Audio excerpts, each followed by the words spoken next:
The ancient mesas held their secrets tightly, just as Náshdí held his wounded heart. 5 summers had passed since the Apache warrior lost his beloved wife to the settler's violence. Each dawn he climbed the red rock heights, scanning the horizon for her return, his weathered face carved with patient grief. The desert had taught him to wait for rain, for game, for healing. But the desert had not prepared him for what arrived instead. 8 pale children, frightened and starving, appeared at the mouth of his canyon like ghosts from another world. Their families taken by the same conflict that claimed his wife. Could these children of his enemies become the family his heart still yearned for?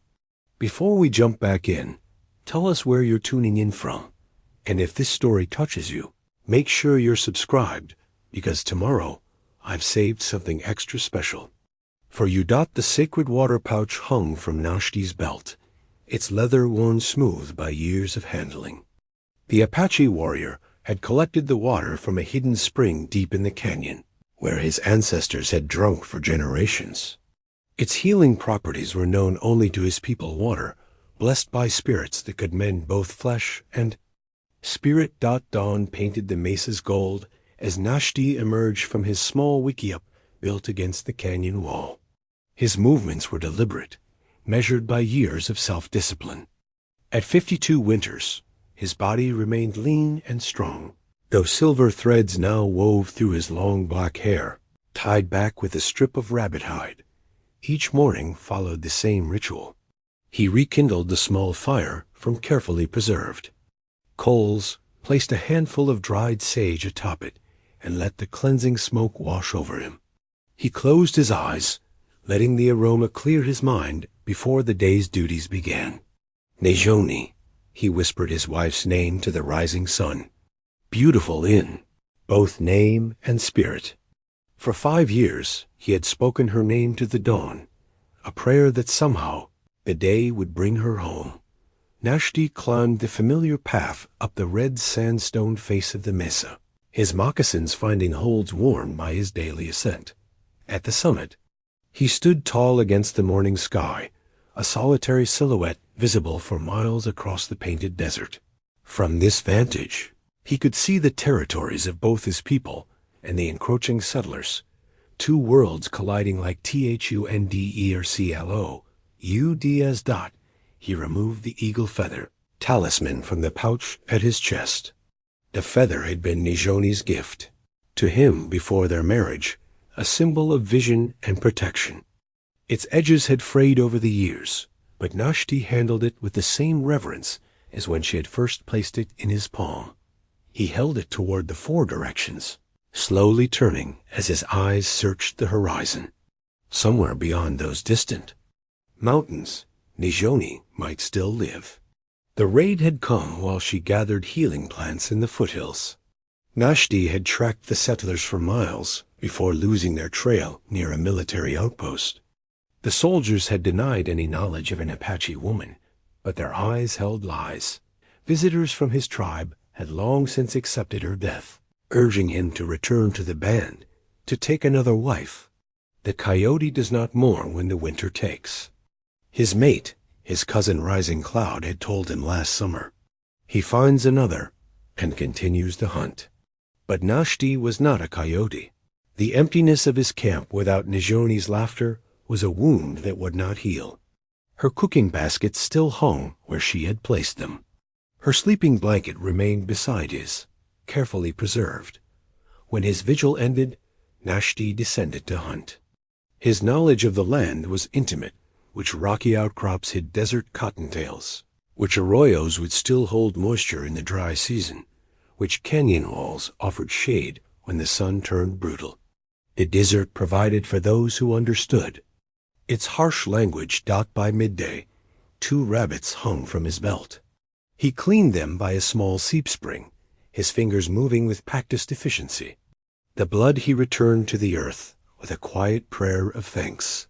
In the still water's reflection, he studied his own face-deep set eyes beneath a broad forehead, high cheekbones marked by the sun, lines etched by weather and solitude.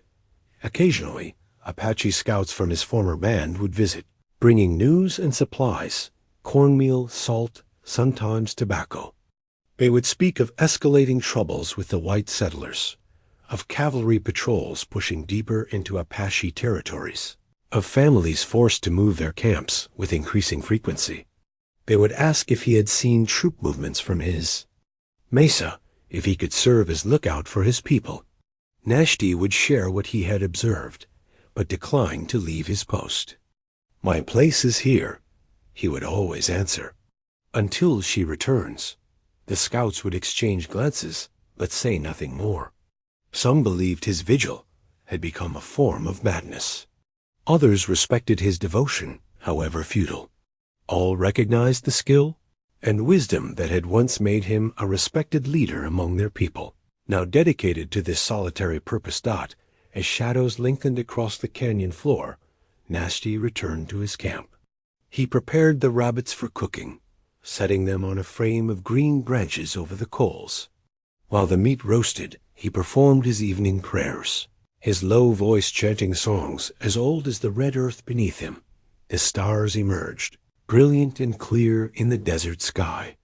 Náshdí sat by his fire, listening to the night sounds, the distant howl of coyotes, the whisper of wind through juniper, the occasional call of a nighthawk. In such moments, the emptiness beside him ached most acutely. He pulled his blanket close against the desert chill and gazed into the flames.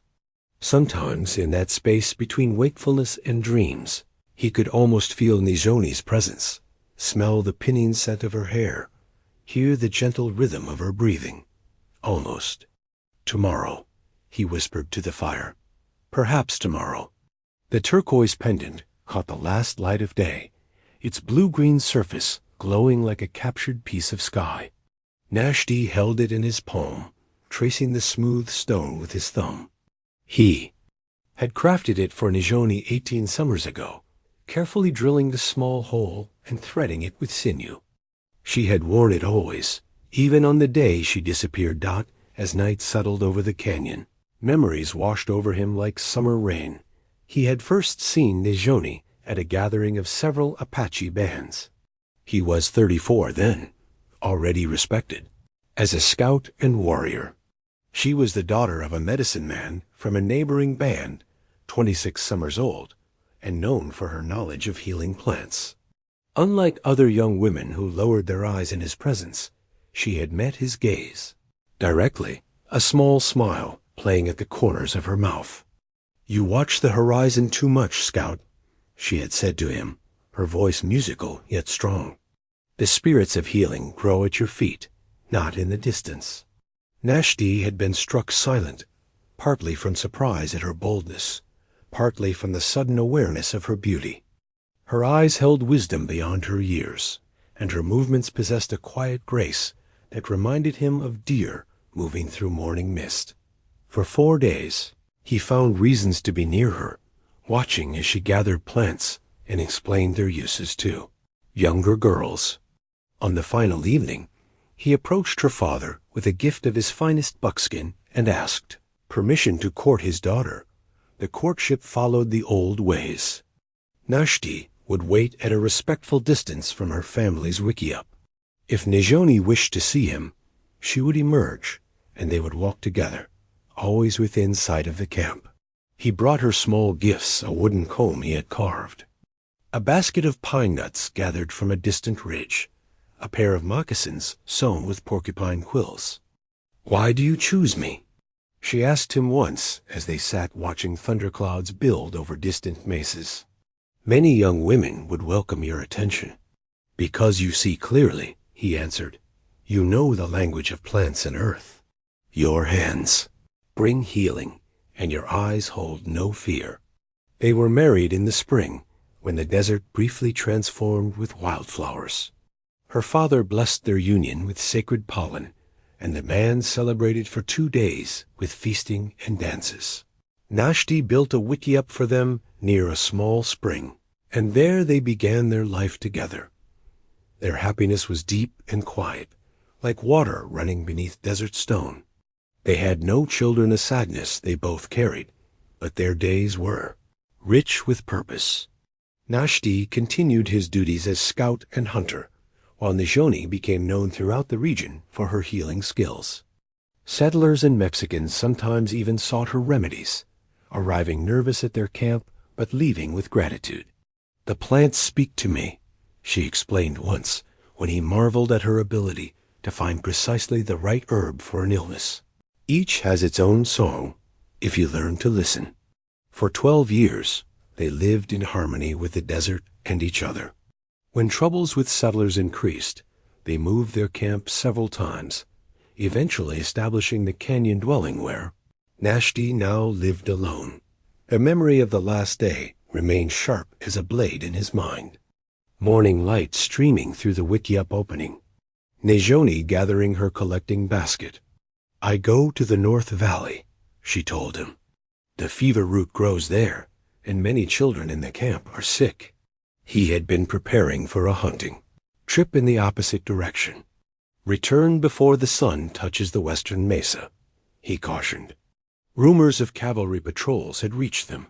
She touched his cheek, her fingers cool against his skin. "Do not worry, my husband. I know how to move." Unseen, they parted with the casual certainty of those who expect many more tomorrows together. By nightfall, when she had not returned, Náshdí knew something was wrong. He followed her trail to the northern valley, finding her basket overturned, the precious herbs scattered. The ground told the story, multiple horses, booted feet, signs of struggle. He tracked them through the night, the trail leading toward a white settlement near the military outpost. For 7 days, he scouted the settlement and fort, moving like a shadow, listening to conversations, watching for any sign of her. On the 8th day, he saw wagons departing southward with military escort, taking hostiles to the reservation down south. He overheard a soldier say, Náshdí followed for 2 days, until the terrain became open country where he could not approach unseen. He returned to their camp, gathered essential supplies, and went to the tribal elders. "I must find her," he told them. "I will search every settlement, every fort." For months he traveled, following rumors and whispers. Some said Apache captives had been taken to reservations. Others claimed they were being held as servants in Mexican haciendas across the border. Each lead dissolved like mist under the sun. Eventually, he returned to their canyon home. "I will wait here," he decided. "When she escapes, she will come to this place."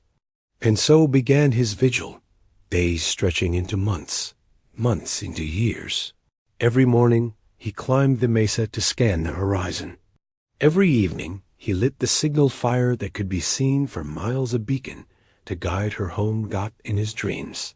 She walked toward him across the desert, the turquoise pendant gleaming at her throat, but always faded before reaching him. These dreams were both torment and comfort, a wound that kept his hope alive.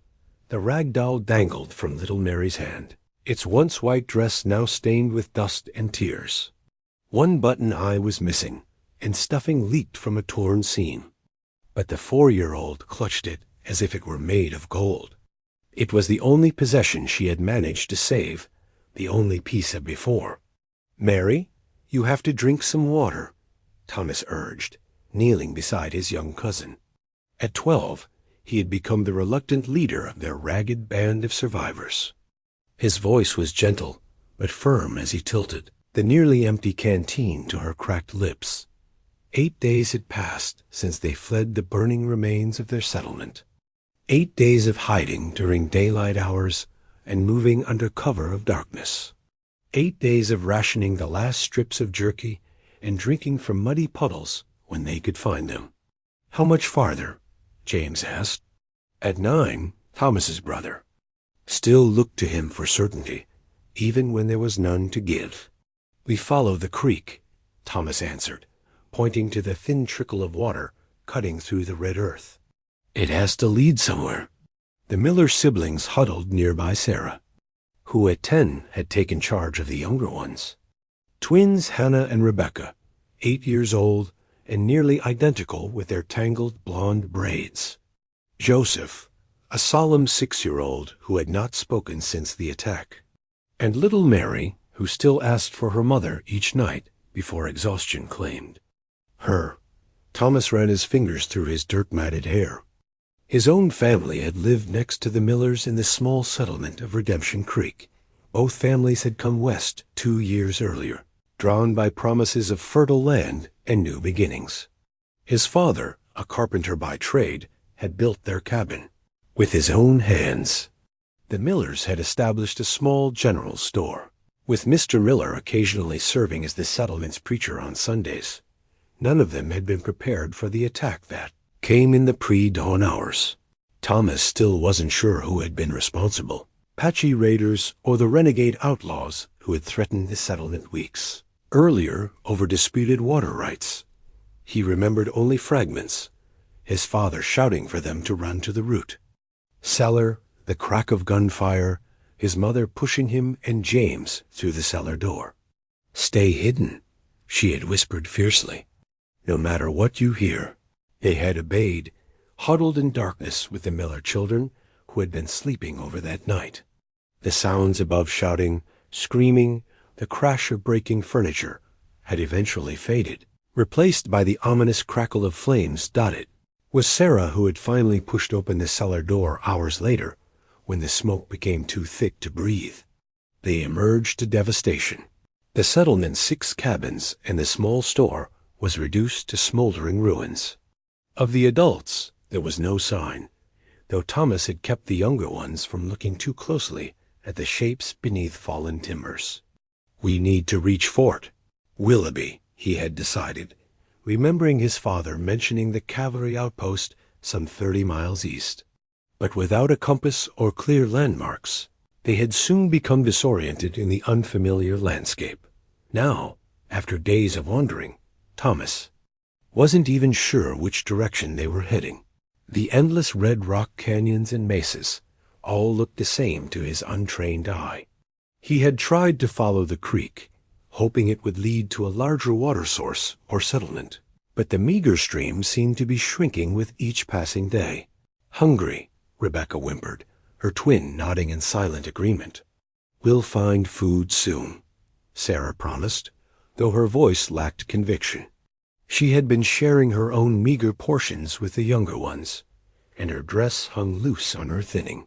Framed. Thomas stood, scanning the horizon. The sun was beginning to set, painting the canyon walls with deepening shades of crimson and orange. They would need to find shelter for the night. The desert days were brutally hot, but the nights brought a bone-deep chill that left them huddled together for warmth. "There," he pointed to a narrow opening in the canyon wall ahead. "We can rest there tonight." As they approached the crevice, James suddenly grabbed his arm. "Look," he whispered, pointing to the sandy ground. "Footprints." Thomas froze, studying the clear impression of moccasined feet in the soft earth. "Someone lives here," he said quietly. "We should go another way." "But we need water," Sarah countered, her voice desperate. "And the little ones can't go much further." The decision was made for them when Mary suddenly collapsed, the rag doll, falling from her limp fingers. Her small face was flushed with fever, her breathing shallow. "Mary!" Sarah knelt beside her cousin, panic edging her voice. Thomas lifted the child, alarmed at how light she felt in his arms. "We don't have a choice," he said grimly. "We have to find help." They followed the footprints deeper into the canyon as twilight gathered around them. The path narrowed, winding between towering rock walls that seemed to watch them with ancient, indifferent eyes.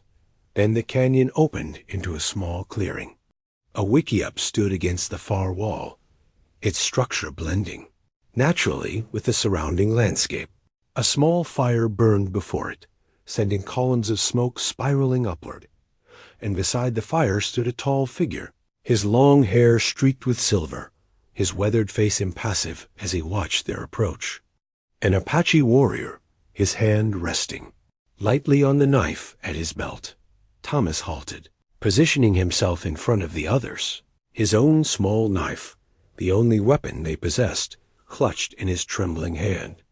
But Mary's weight was heavy in his arms, and her breathing grew more labored with each passing moment. Enemy or not, the Apache was their only hope. The bone whistle hung from a leather cord around Náshdí's neck, small and unassuming yet capable of carrying its high, clear note for miles across the canyon lands. It had been carved from an eagle's wing bone by his grandfather, passed down as both tool and talisman. 3 notes meant danger. 2 notes signaled safety. A single sustained note was a call for help. Náshdí had just returned from his evening vigil when he sensed the intruders. Years of living in the wilderness had sharpened his awareness to the slightest disturbance. A pebble dislodged, the sudden silence of insects, the subtle shift in air currents. Someone was approaching his camp. He stood motionless by his fire, one hand resting on his knife, eyes fixed on the narrow entrance to the clearing. When the children appeared, he felt a jolt of surprise.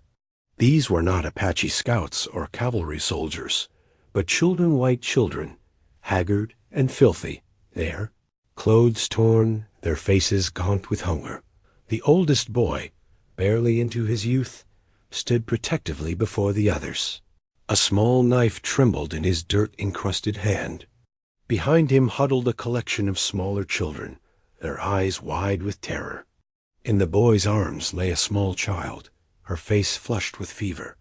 For a long moment, neither moved. Náshdí saw fear in their eyes, but also desperation. These children had not come seeking him. They had stumbled upon his camp by chance, driven by need. "Water," the boy finally said, his voice cracking. "Please." "My cousin." He glanced down at the limp child in his arms. Náshdí understood enough English to comprehend the request. Slowly, deliberately, he moved to where his water pouch hung. The children tensed, the older boy raising his knife higher. Náshdí made his movements obvious, untying the sacred water pouch from its hanging place. He took a tentative step toward them, holding it out. The boy hesitated, conflict clear on his exhausted face.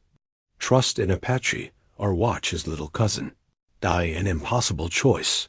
For one so young. The decision came suddenly when the small child in his arms began to convulse, her breathing rapid and shallow. "Help her." The oldest girl stepped forward, her voice barely above a whisper. "Please." Náshdí crossed the distance between them and knelt beside the boy, who reluctantly allowed him to examine the child. Her skin burned with fever, her lips cracked and bleeding from dehydration. Without speaking, he lifted her from the boy's arms and carried her to the fire. "No," the boy protested, following closely, knife still raised. Náshdí ignored him, laying the child on his own sleeping blanket. He unstoppered the sacred water pouch and moistened the girl's lips, then dampened a cloth and placed it on her forehead. The other children gathered around, watching with a mixture of fear and desperate hope. "Medicine," Náshdí said in halting English, pointing to a bundle hanging from the wickiup's central pole. "Help." The oldest girl cautiously retrieved it at his gesture. Náshdí unwrapped the medicine bundle, revealing a collection of dried herbs, roots, and mineral powders. With practiced hands, he selected several herbs, crushed them between smooth stones, and mixed them with water from the sacred spring. As he worked, he observed the children from the corner of his eye. 8 of them, ranging from the oldest boy of perhaps 12 winters to the fevered child of no more than 4 or 5. Their clothes, though torn and dirty, had once been of good quality. These were not the children of poor settlers, but of established families. He held the medicinal mixture to the small child's lips, supporting her head as he coaxed her to swallow. The other children watched in tense silence, the older boy never lowering his knife. "Sit," Náshdí finally said, gesturing to the fire. "Eat." He pointed to the remains of his evening meal, a rabbit stew with wild onions and juniper berries. The children exchanged glances, hunger warring with suspicion. The oldest girl moved first, taking a wooden bowl and dipping it into the stew pot. She passed it to the youngest boy, a solemn-faced child who had yet to speak. When he began to eat with desperate speed, the others followed suit. Náshdí continued tending to the sick child, applying cooling cloths to her forehead and limbs. Her breathing gradually slowed, the convulsions ceasing, though the fever still. As darkness deepened, the immediate crisis passed, but Náshdí knew the child was not yet safe. He looked up to find the oldest boy watching him, the knife now lowered, but still clutched in his hand. "Why help?" the boy asked bluntly. Náshdí considered the question. How could he explain in his limited English that compassion transcended the conflicts of their peoples? That the innocent should not suffer for the wars of adults? Instead, he touched the eagle feather talisman at his chest, then pointed to the small rag doll that had fallen from the sick child's grasp. "Same," he said simply. "Heart same." A look of confusion crossed the boy's face, but something in Náshdí's gesture seemed to reach him. He slowly lowered his knife completely. "I'm Thomas," he said, pressing a hand to his chest. "That's Mary." He nodded toward the sick child. "She's my cousin." One by one, he introduced the others. "My brother James, Sarah, Hannah, Rebecca, Joseph. They're millers. Our settlement was attacked." Náshdí nodded gravely. "Náshdí," he responded, touching his own chest. Then he pointed to the sick child. "Mary, stay." "I'll stay. Night. Danger outside." He rose and moved to the entrance of the clearing, where he produced the bone whistle. A clear, double note echoed through the canyon, the signal for safety. Then he returned to tend the fire. The children huddled together on one side of the flames, exhaustion gradually overwhelming fear. One by one, they succumbed to sleep, until only Thomas remained awake, his vigilant eyes meeting Náshdí's across the dancing flames. An uneasy truce had been established, fragile as a spider's web, but holding for now. The medicine bundle rested in Náshdí's weathered hands.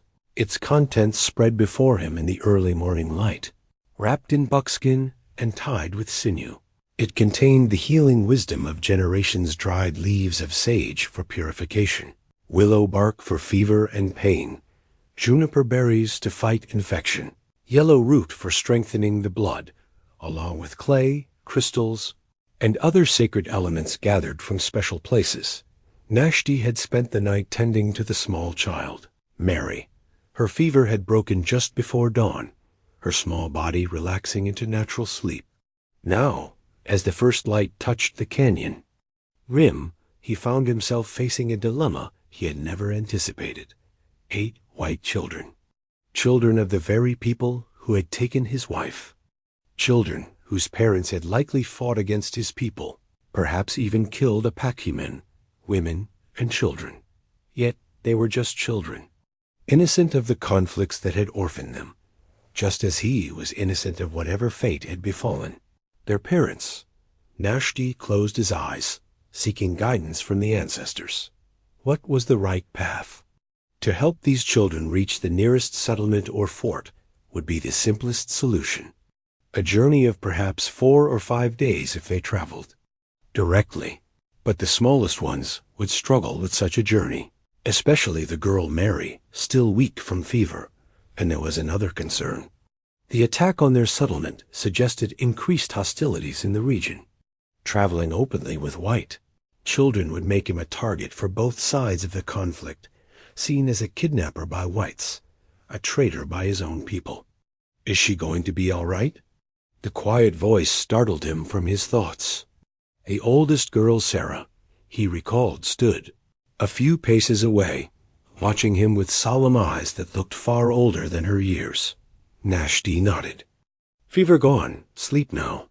His English was limited, but sufficient for basic communication. "Thank you," Sarah said, twisting her hands in her tattered dress, "for helping us. For the food and everything." Across the clearing, the other children were beginning to stir. Thomas was already up, keeping watchful eyes on Náshdí while tending to his younger brother. The twins huddled together, whispering and casting nervous glances toward the Apache warrior.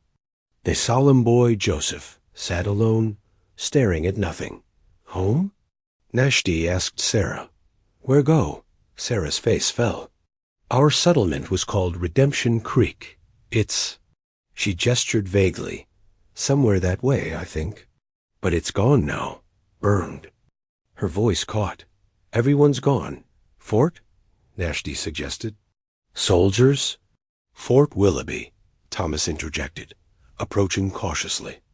"That's where we were trying to go. Do you know where it is?" Náshdí did. The cavalry outpost lay 3 valleys to the east, perhaps a 5-day journey with children. The same fort he had scouted years ago, searching for any sign of Náshdí. "Far," he said simply. "Many days. Dangerous now." "Dangerous?" Thomas frowned. Náshdí made gestures to indicate fighting, then pointed in several directions.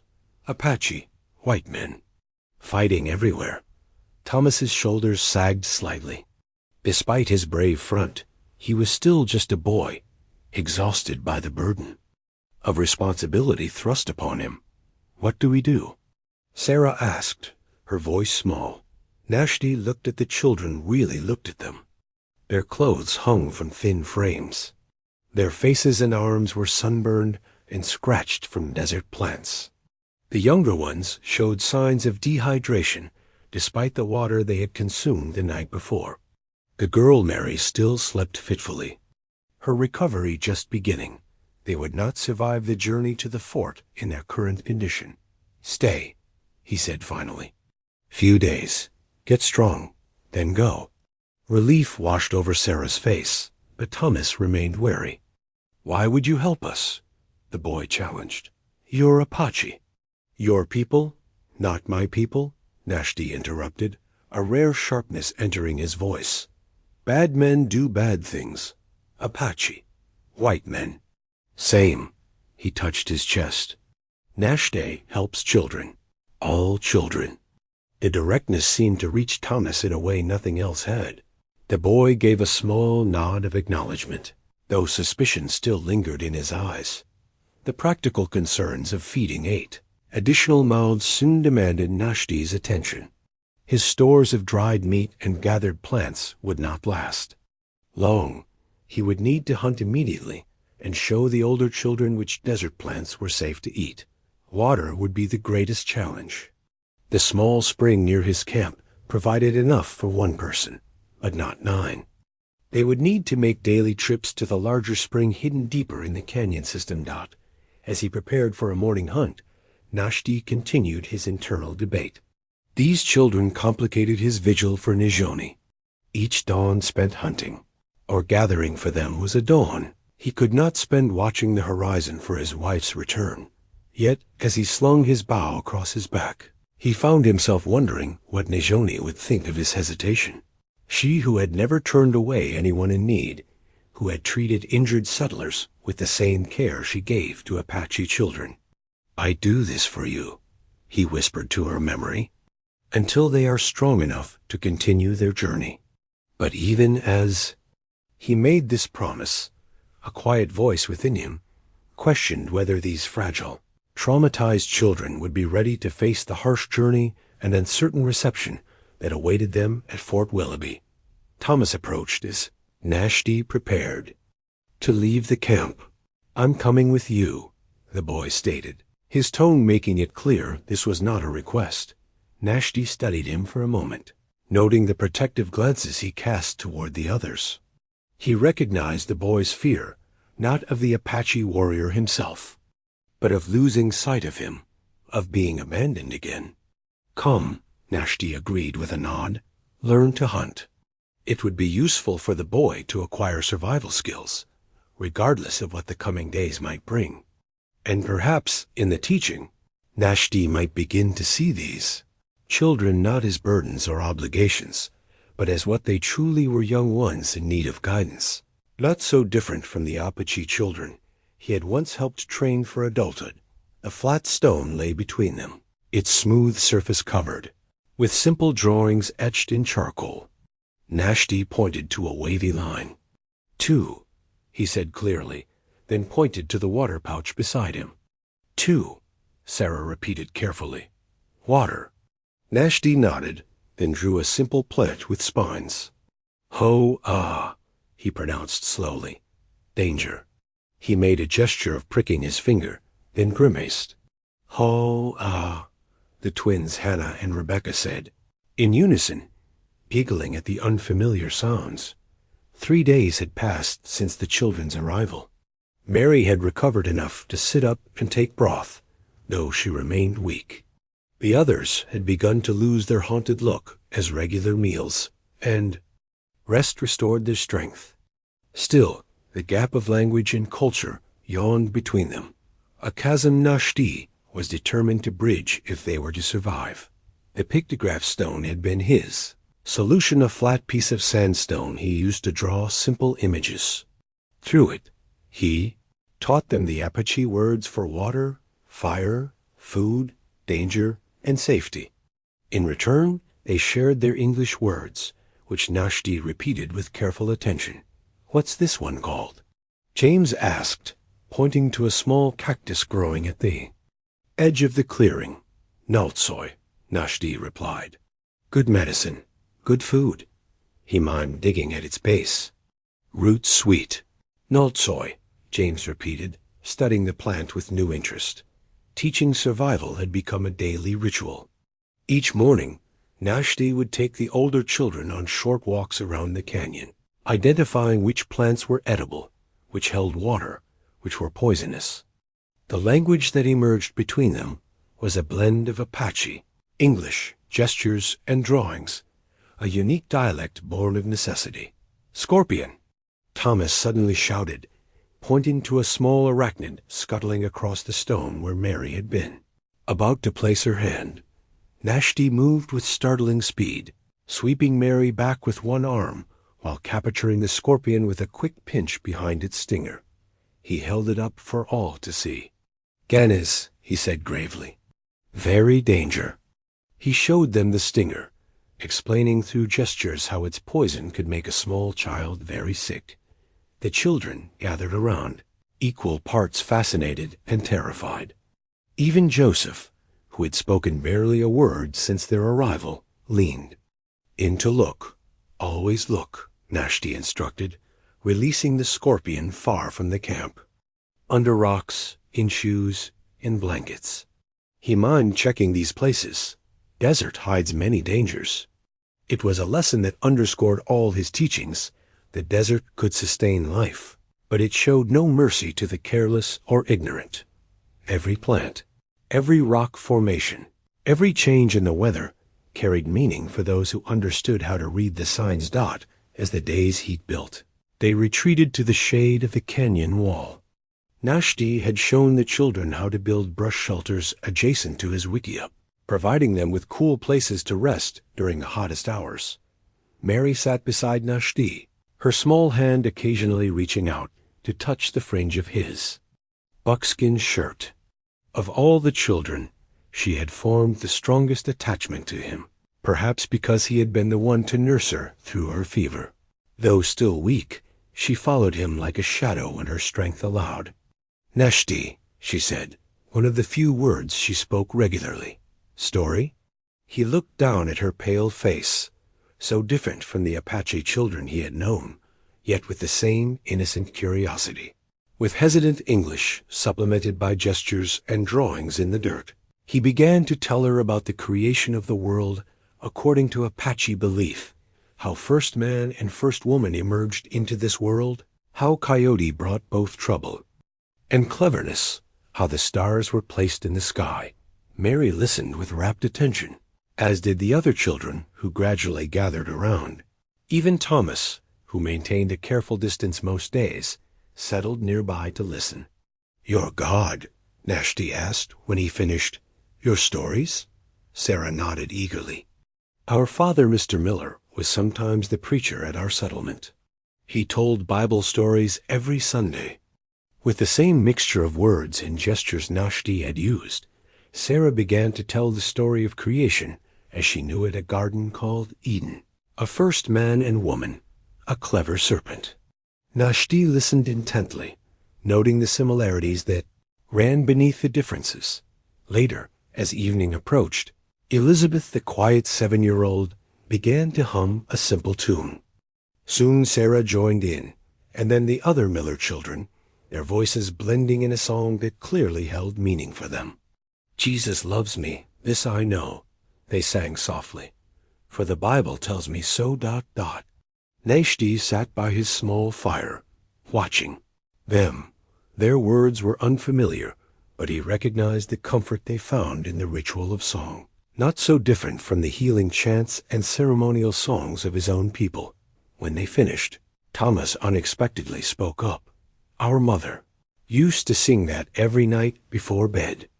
It was the first time any of them had voluntarily mentioned their parents since arriving. A small silence followed, heavy with memory.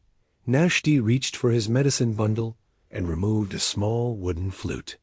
The children watched curiously as he raised it to his lips and began to play a gentle melody that echoed softly against the canyon walls, a song of mourning and remembrance. His people used to honor those who had journeyed to the spirit world.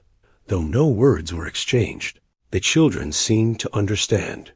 Sarah wiped away a tear, and Thomas nodded slightly in acknowledgement. In that moment, something shifted between them. Beyond the practical words for survival, they had begun to share a deeper language, one of loss, memory, and the tentative search for healing. The child-sized bow gleamed in the early morning light, its cedar wood polished smooth, the sinew string taut and responsive. Náshdí had spent the evening crafting it, carefully shaping the wood with his knife, testing its flexibility, adjusting the grip to fit a boy's smaller hands. Alongside it lay 3 arrows, their stone points secured with pine pitch, their shafts fletched with hawk feathers. "For you," he said, presenting the bow to Thomas as dawn broke over the canyon rim. "Learn to hunt." Thomas accepted the gift with undisguised awe, running his fingers along the smooth curve of the wood. "You made this?" "For me?" Náshdí nodded, then held up his own larger bow. "Same. You learn." The food supplies were dwindling rapidly. 9 people consumed far more than Náshdí had ever needed to provide for himself alone. Though he had shown the children which plants were safe to gather, the tender hearts of certain cacti, the nutritious seeds of desert grasses, the occasional fruits that could be found in sheltered places, meat was essential for their recovery. Especially for Mary, who remained weak. James, watching his brother with undisguised envy, brightened when Náshdí produced a slender throwing stick. "For you," the Apache explained, demonstrating how to hurl it at small game. "Not ready for bow. Next time." Thomas insisted that Sarah remain in charge at the camp. "Keep everyone close," he instructed her. "We'll be back before midday." Náshdí led the boys along a narrow game trail that wound through the canyon system. He moved with the silent grace of a lifetime spent hunting, his moccasins finding purchase on the rocky terrain without dislodging so much as a pebble. The boys, by contrast, stumbled and scraped against the rock walls, sending small cascades of stones clattering down with each misstep. After the third such noise, Náshdí stopped and turned to them. "Listen," he said quietly. "Hear the canyon." The boys fell silent, their breathing gradually slowing as they concentrated. "What do you hear?" Náshdí asked. James frowned in concentration. "Birds, wind, a buzzing sound?" "Bees," Náshdí confirmed with a nod. "Good ears. Now walk. Soft steps. Be part of canyon, not enemy." He demonstrated how to place each foot, rolling from heel to toe, testing weight before committing to the step. The boys mimicked his movements with varying degrees of success. Thomas, with his longer legs and serious demeanor, adapted more quickly. James, still caught in the awkward growth of early boyhood, tried earnestly but often lost his balance. "Better. Náshdí encouraged after they had practiced for some time. Game will not wait. Must be quiet. They continued deeper into the canyon. System. Náshdí occasionally stopping to point out signs of animal presence droppings. Disturbed earth. A tuft of fur caught on a thorny bush. The boys absorbed these lessons with the intensity of those whose survival might depend on such knowledge. Near a small seep spring, Náshdí spotted the tracks he had been searching for, the distinctive prints of desert cottontails. He gestured for the boys to crouch beside him. Here, he whispered, pointing to the small indentations in the damp earth. Fresh for morning. He indicated how they should circle downwind of the area where the rabbits were likely feeding. Thomas knocked an arrow to his new bow with clumsy determination. Náshdí adjusted his grip and stance with gentle corrections, showing him how to draw the string back to his cheek, how to sight along the arrow shaft. Wait, Náshdí cautioned. Watch first. They settled into stillness, becoming part of the landscape. 10 minutes passed, then 20. James fidgeted until a sharp glance from Náshdí reminded him of the need for patience. Then, as if materializing from the very stones, a cottontail emerged from beneath a scrubby bush. It paused, nose twitching, ears swiveling to detect any threat. Náshdí nodded slightly to Thomas. The boy drew his bow with trembling arms, aimed, and released.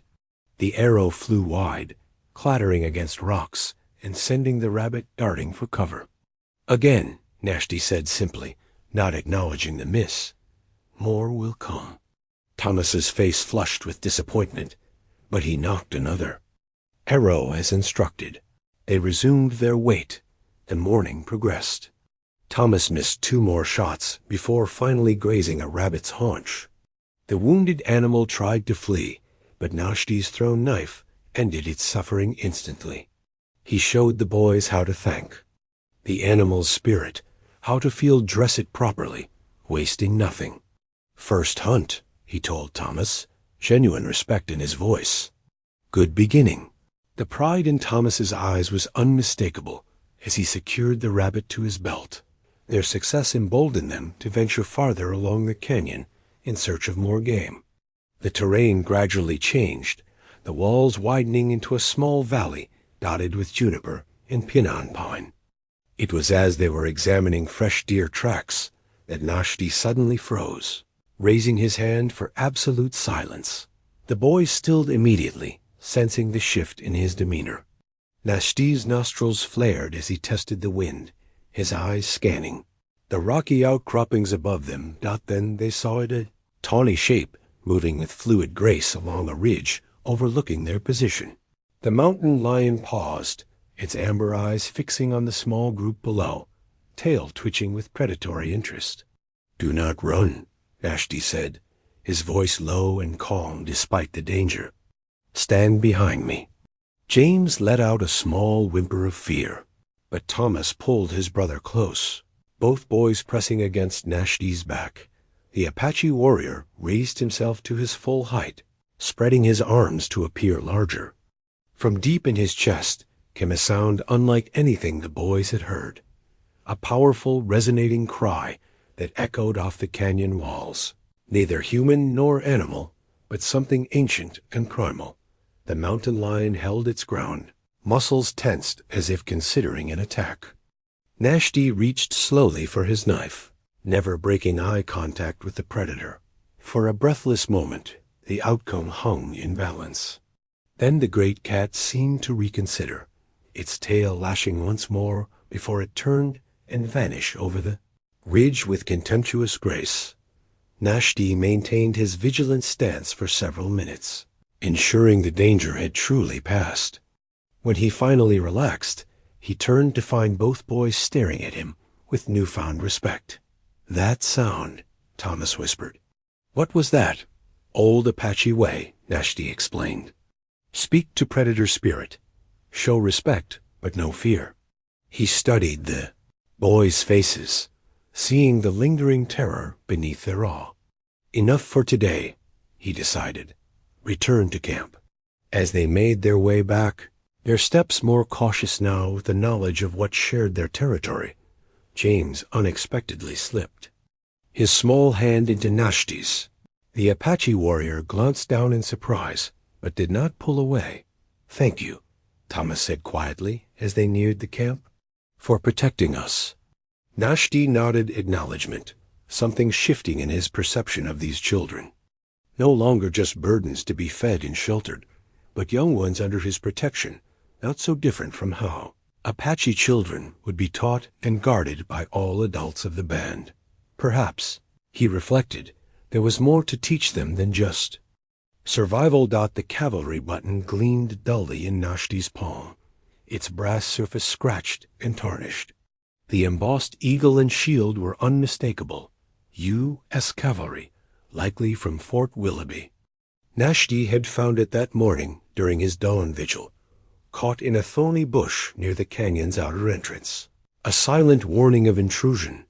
He closed his fingers around the button, his mind racing. 1 week had passed since the children's arrival.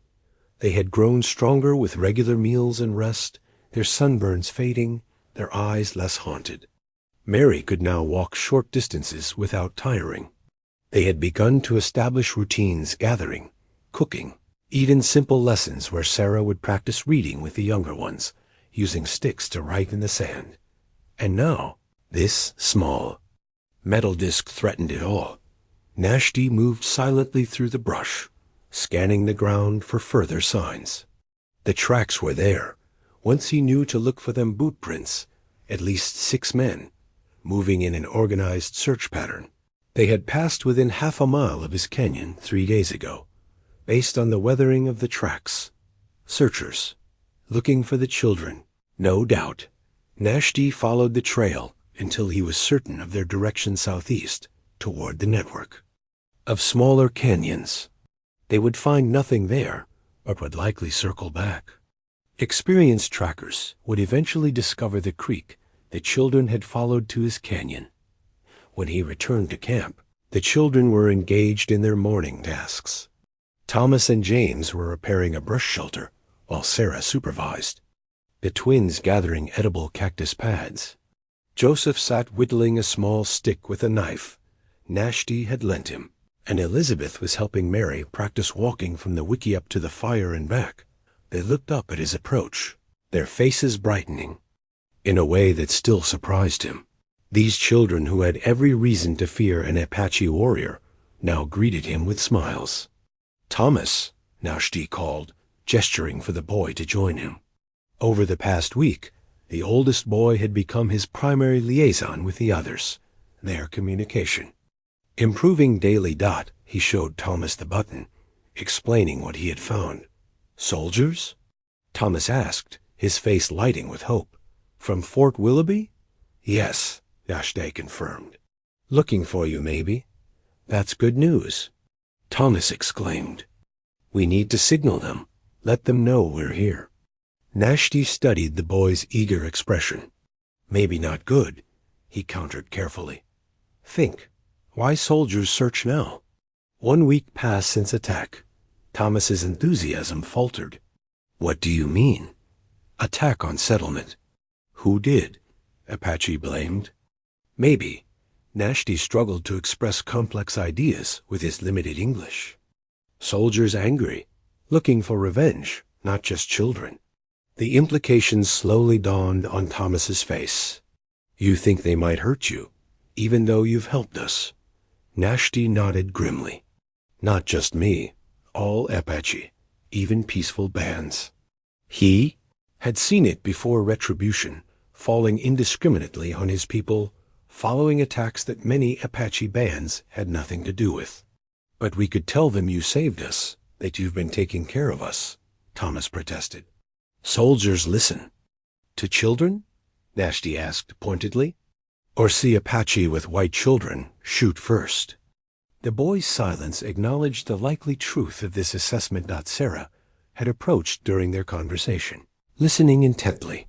"What should we do?" she asked, fear creeping back into her voice. Náshdí considered their options. "The children. were not yet strong enough for a long journey to the fort, especially Mary, and traveling openly risked encountering not just the cavalry patrol, but potentially hostile Apache bands or the very raiders who had attacked the settlement. Hide, he decided. Go deeper in canyons. Place where Apache hide for many generations. Safe there. For how long? Thomas asked. Until soldiers go. Until safe to travel. Náshdí placed a hand on the boy's shoulder. You want to protect family, yes? Sometimes protecting means hiding, not fighting. The wisdom of this seemed to reach Thomas, who nodded reluctantly. When Náshdí explained the situation to all the children, their reactions varied. The younger ones grew fearful at the mention of soldiers, their recent trauma still fresh. Mary clung to Náshdí's leg, repeating, "Stay with Náshdí," with unexpected clarity. But the soldiers could take us home, Elizabeth said softly. Home gone, Náshdí reminded her gently. New home at fort, maybe, but dangerous journey now. Joseph, who rarely spoke, unexpectedly voiced his opinion. I want to stay with Náshdí, he said firmly. I don't want to go with the soldiers. Thomas looked torn, his desire for security warring with his growing trust in the Apache who had saved them. If we hide, will you still be able to watch for ... for your wife? He asked, demonstrating his understanding of Náshdí's daily vigil. Náshdí felt a pang at the question. Moving deeper into the canyon system would indeed mean abandoning his vantage point, temporarily suspending his watch for Nijoni. Yes, he said after a moment's hesitation. But children's safety more important now. The decision made, they began preparations immediately. Náshdí instructed them to gather only essential items, blankets, water pouches, the few tools and utensils they had. He dismantled his wickiup, carefully bundling the structural poles that had taken years to cure properly. No tracks, he instructed, showing them how to brush away their footprints as they departed. No signs. As they prepared to leave, Thomas approached Náshdí again. The soldiers, he said hesitantly. They're probably good men, just doing their job. If they find us ... double quotes, they protect you, Náshdí agreed. But not all white men good. Not all Apache bad. World not simple, Thomas. The boy nodded, a new maturity in his eyes. I understand. By midday, no trace remained of their camp. Náshdí led the children along a barely discernible trail that wound deeper into the maze of sandstone, a path known only to his people, passed down through generations as a route to safety in times of danger. Behind them, the mesa where Náshdí had kept his vigil for 5 years receded into the distance, temporarily abandoned, but not forgotten. Just as he carried the turquoise pendant as a physical reminder of Nijoni, he carried his promise to her in his heart. I will return, he whispered to the wind, when it is safe. The clay water jar rested in a natural alcove beside the spring, its surface etched with ancient patterns, concentric circles, zigzag lines, and stylized figures that had nearly faded with time. Náshdí approached it with reverence, placing his palm against the cool, smooth surface as if greeting an old friend. Very old, he explained to the wide-eyed children clustered behind him. My grandfather's grandfather not born when this made. They had traveled for most of the day, following a route that seemed to disappear into solid rock at times, only for Náshdí to reveal hidden passages between towering sandstone walls. The journey had been difficult for the younger children, especially Mary, whom Náshdí had carried on his back for the last few miles. As twilight gathered, they had reached their destination, a hidden grotto nestled deep within the canyon system, accessible only through a narrow crevice that would be all but invisible to anyone who didn't know exactly where to look. The grotto opened into a surprisingly large space, a natural amphitheater of red stone with a high ceiling open to the sky. In one section, at its center bubbled a clear spring, feeding a small pool that glimmered in the fading light.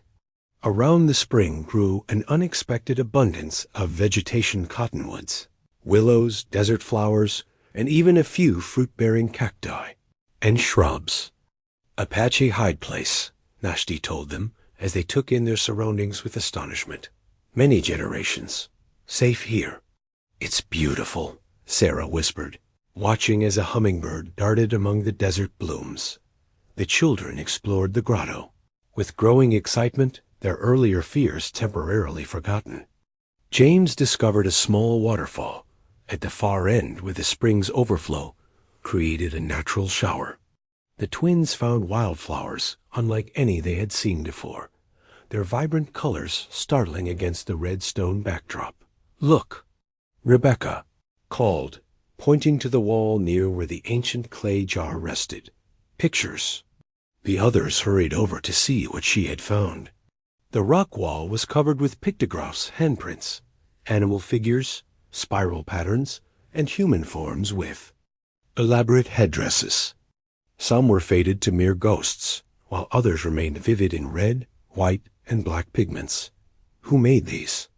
Thomas asked, reaching out to touch one before hesitating, sensing their importance. "Ancestors," Náshdí replied. "Old stories. Very sacred." He pointed to a series of figures that seemed to be sheltering beneath a curved line. "This story," he explained, "tell of time long ago when great floods came.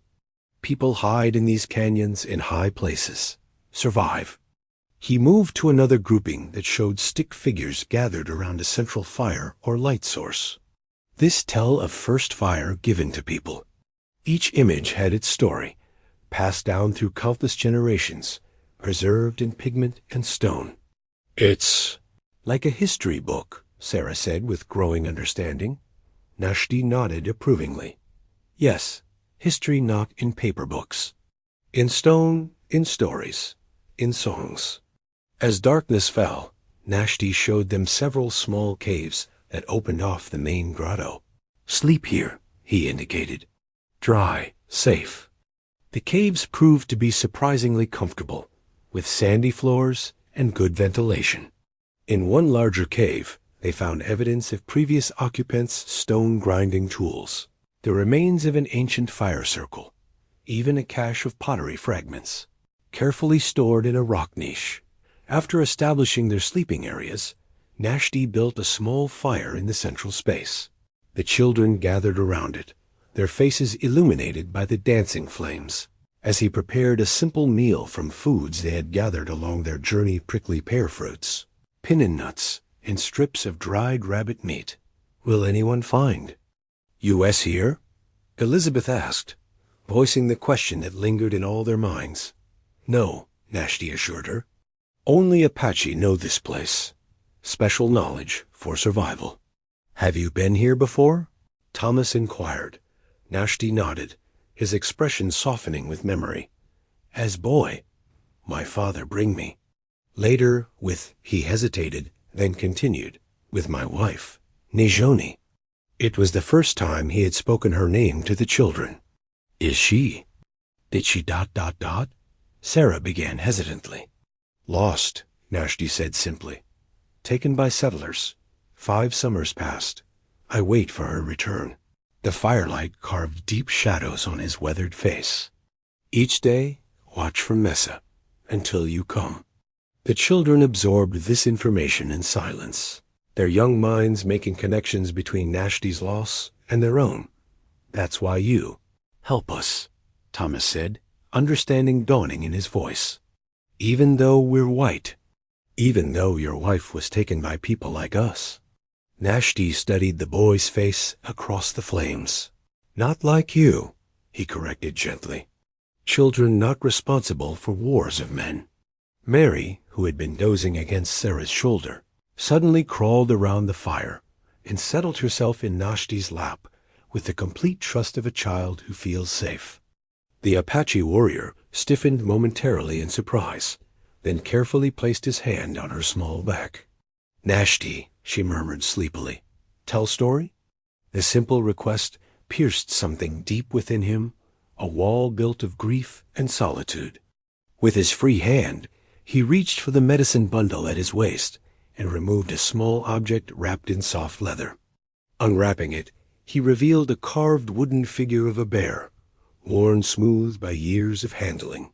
Long ago, he began, his voice taking on the rhythmic quality of a storyteller, when animals could speak as people speak.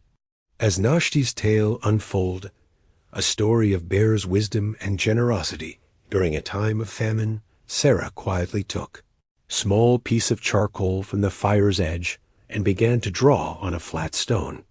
Her strokes were tentative at first, then grew more confident as she sketched the scene before her, an Apache warrior with a small white child asleep in his lap, surrounded by other children listening intently to his words.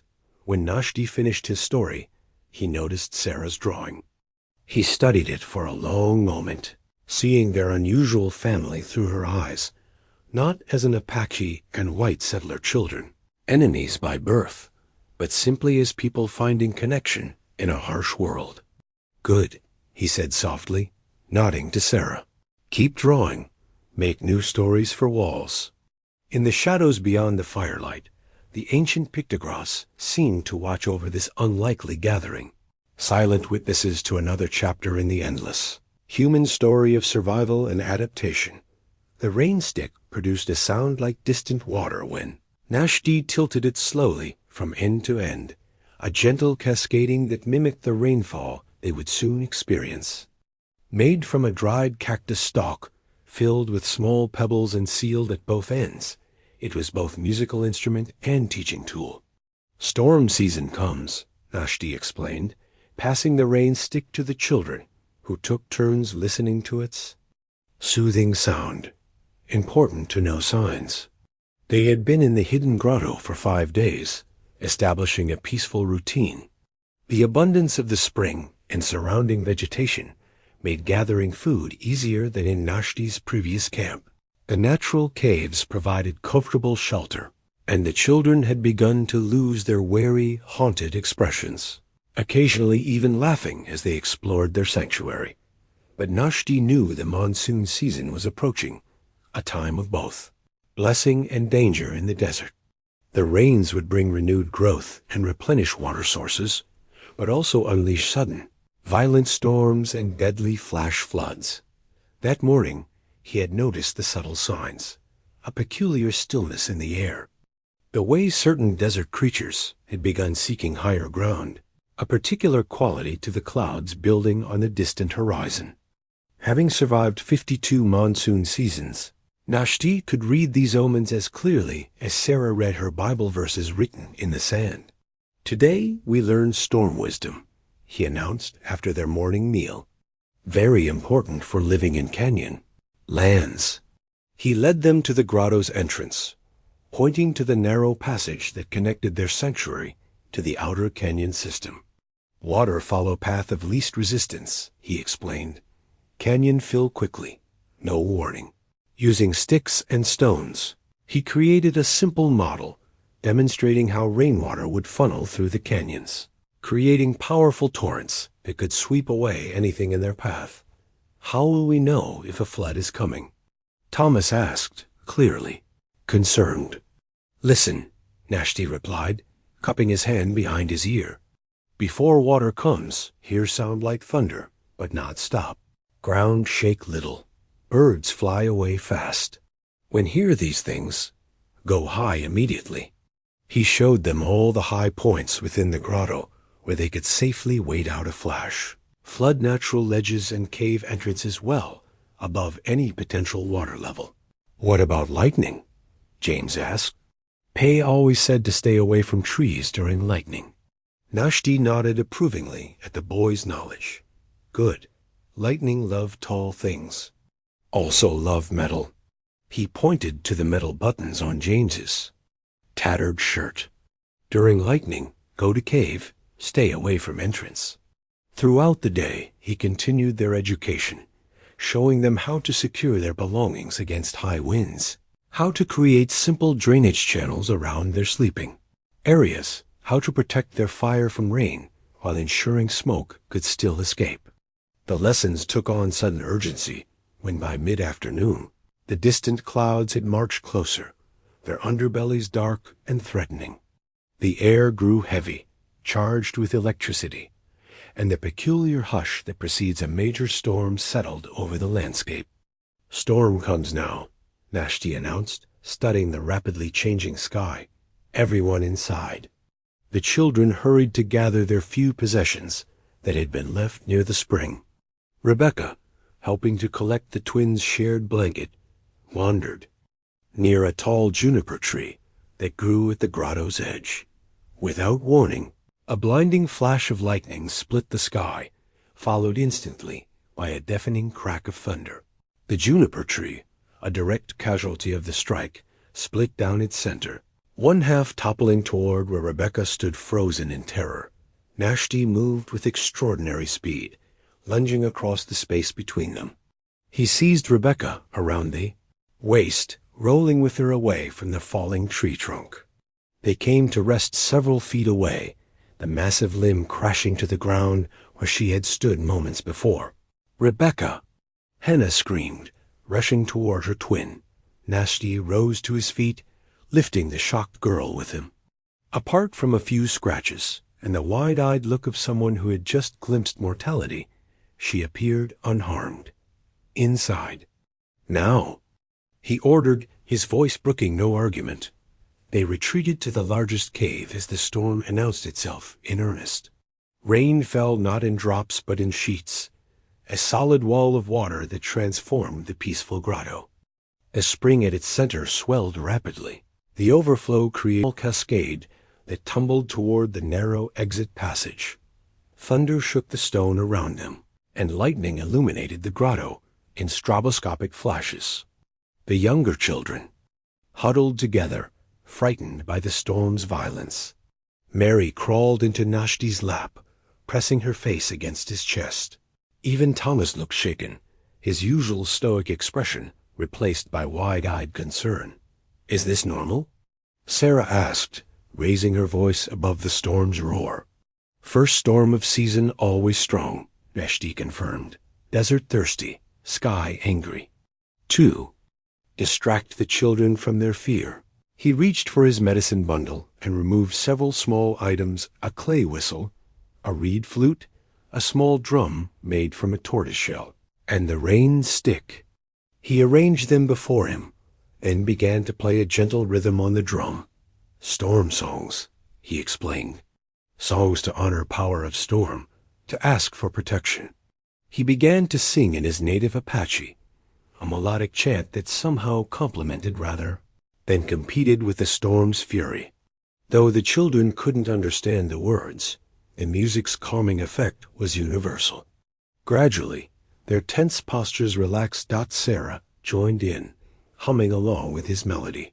Soon Thomas added a simple percussion by tapping two stones together, and James experimented with the clay whistle, finding notes that harmonized with Náshdí's chant.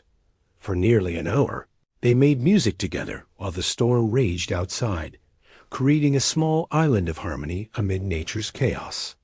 Even after Náshdí's voice grew tired, and he stopped singing, the children continued their improvised concert, finding comfort in the act of creation. When the storm finally began to subside, transitioning from violent downpour to steady rain, they ventured to the cave entrance. The grotto had been transformed, the spring now a vibrant pool, nearly triple its previous size. Small waterfalls appearing where none had existed before, desert plants already seeming to stand taller, drinking in the precious moisture. "Beautiful," Elizabeth whispered, expressing what they all felt. "Yes," Náshdí agreed. "Storm brings danger, but also life. Desert remember water, even after long thirst." Rebecca, who had been unusually quiet since her near miss with the lightning-struck tree, suddenly slipped her hand into Náshdí's. "Thank you," she said simply, "for saving me." The Apache warrior looked down at her small fingers wrapped trustingly around his weathered hand.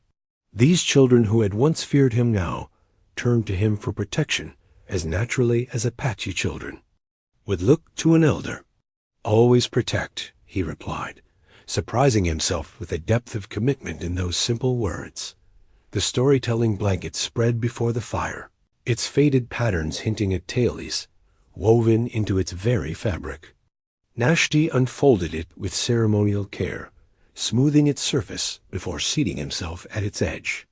This special blanket, passed down through generations, was only unrolled when important stories were to be shared stories that connected the present to the ancient past.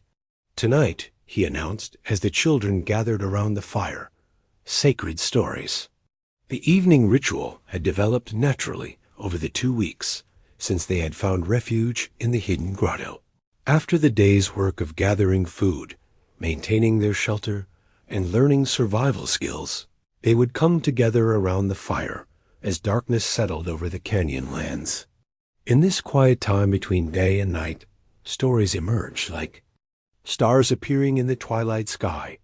The monsoon storm had passed, leaving the desert transformed. New growth appeared with astonishing speed, the grotto's vegetation suddenly lush and vibrant. The spring flowed more abundantly, and the air carried the rare desert perfume of damp earth and flowering plants. What kind of sacred stories? James asked, settling cross-legged on the blanket's edge. Náshdí considered the question. The traditional tailies of his people were typically reserved for Apache ears alone, passed carefully from elder to youth. Yet these children, though not of his blood, had become something like family in their shared struggle for survival. Creation stories, he decided. How world began. Using his limited English supplemented by expressive gestures and simple drawings scratched in the earth, Náshdí shared the Apache account of the beginning, how in the beginning there was only darkness, water, and cyclones, how black God and white God emerged, how the earth was formed and the first people came into being, how Coyote brought both mischief and wisdom to the world. The children listened with rapt attention, especially when his tailies featured animals they had encountered in the canyon lands. Even Thomas, who typically maintained a slight distance, leaned forward with interest when Náshdí described how certain landmarks in their very canyon had been formed by the actions of ancient beings. When he finished, Sarah spoke up. Those stories are a little like ours, but different too. Your stories? Náshdí encouraged. Sarah nodded and began to recount the biblical creation story as she remembered her father telling it during Sunday services. She spoke of 7 days, of creation, of Adam formed from dust, of Eve from his rib, of a garden of plenty, and a forbidden fruit. Náshdí listened intently, noting both the similarities and differences with his own tradition. Both peoples had sought to explain the mysteries of existence, to find meaning in the vast, sometimes frightening world around them. Both stories have truth, he said when she finished. Different ways of seeing same mountain. This simple observation seemed to profoundly affect the children, offering a bridge between the worlds they straddled, the subtler culture they had come from, and the Apache wisdom they were now learning. Would you like to hear another of our stories? Elizabeth asked shyly. When Náshdí nodded, she began telling the tale of Noah's Ark and the Great Flood, her voice growing stronger as the narrative progressed. We have flood story too, Náshdí said when she finished. Long ago, waters cover all land. People escape to high mountains, live in caves like this one. He gestured to their surroundings. When waters go away, world new again. The parallels in their cultural traditions created a sense of connection that transcended their differences. As the evening progressed, they continued sharing stories, Náshdí telling Apache tales of how animals received their characteristics, the children offering Bible stories and folk tales they remembered from their previous lives. My mother used to tell us about Johnny Appleseed, Jane said wistfully, a man who planted apple trees all across America. And Paul Bunyan with his giant blue ox, added Thomas, a rare smile touching his lips at the memory. The mention of their parents opened a door that had remained largely closed since their arrival. One by one, the children began to share more personal memories. Pa would sing "Oh, Susanna" while he worked in his carpentry shop, Thomas recalled. He made the best rocking chairs in the territory. Mama's bread was famous in our settlement, Sarah said. People would trade all sorts of things just to get a loaf. Náshdí listened quietly as the memories flowed, understanding the healing power of speaking about those who had been lost. Among his people, the names of the deceased were not spoken for a time after death, but eventually, stories of their lives would be shared to honor their memory and keep their wisdom alive. Elizabeth, who had been listening to the others, suddenly began to sob deep, wrenching cries that seemed too large for her small body. "I miss Mama," she wailed. "I miss her so much. I keep trying to remember what she smelled like, but I can't anymore." Sarah moved to comfort her, but to everyone's surprise, it was Náshdí who reached the distraught child first. He gathered Elizabeth into his arms with unexpected gentleness, rocking her slightly as her tears soaked into his buckskin shirt. "Cry good," he told her, his voice low and soothing. Tears water seeds of healing. His permission seemed to release something in all of them. Soon Sarah was crying too, then the twins, holding each other as their shoulders shook. Even Thomas turned away, surreptitiously wiping his eyes with his sleeve. Náshdí held Elizabeth until her sobs subsided into hiccups, then quiet breathing. Looking around at the tear-streaked faces illuminated by firelight, he felt an unexpected kinship with their grief. He too knew the hollow ache of loss, the way memories could be both comfort and torment. "My wife," he said suddenly, the words emerging before he had fully formed the thought to speak. "Nijoni, she sing when she work." Voice like gentle wind in spring. It was the first time he had voluntarily spoken of her to the children, sharing not just the fact of her loss, but a personal memory that kept her spirit alive for him. Thomas met his eyes across the fire, a new understanding passing between them. "Thank you," the boy said quietly, "for telling us about her." The shared grief formed another bridge between them, another layer of connection that had nothing to do with the color of their skin or the conflicts of their people's as the fire burned low. Mary began to sing in her small, clear voice a simple hymn her mother had taught her. All things bright and beautiful, all creatures great and small, all things wise and wonderful, the Lord God made them all. One by one, the other children joined in, their voices blending in the night air. Though the words were unfamiliar to him, Náshdí recognized the sentiment and appreciation for the created world that resonated with his own spiritual understanding. When they finished singing, a peaceful silence settled over the group.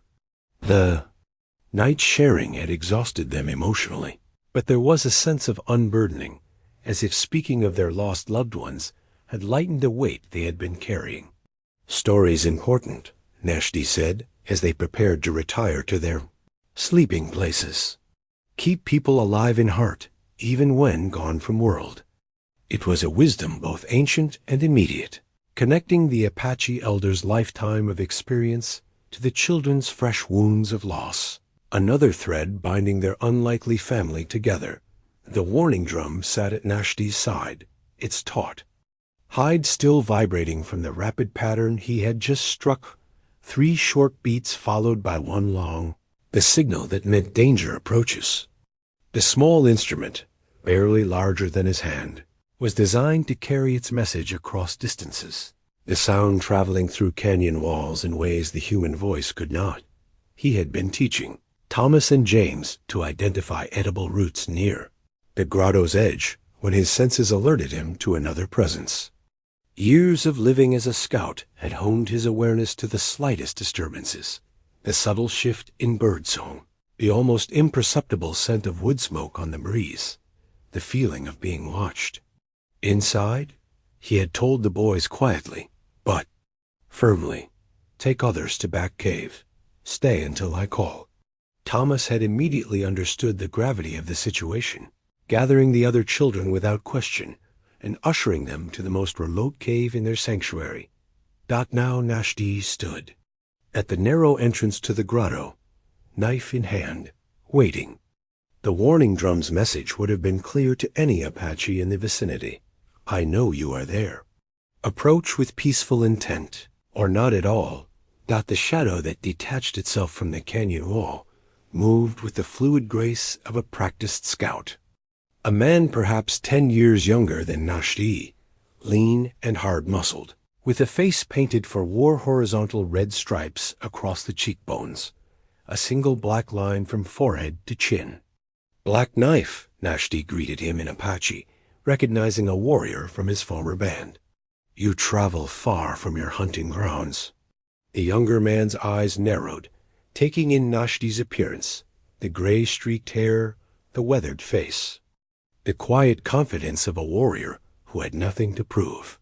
Náshdí, Black Knife replied, keeping a cautious distance. The one who waits. They said you still kept your vigil on the mesa. His gaze flicked past Náshdí toward the grotto interior. Yet here you are, hiding in the old sanctuary. I am where I need to be, Náshdí answered simply. What brings you to this place? War, Black Knife said bluntly. The blue coats push deeper into our territories each moon. 3 settlements have been established on Apache hunting grounds in the past year. His expression hardened. We push back.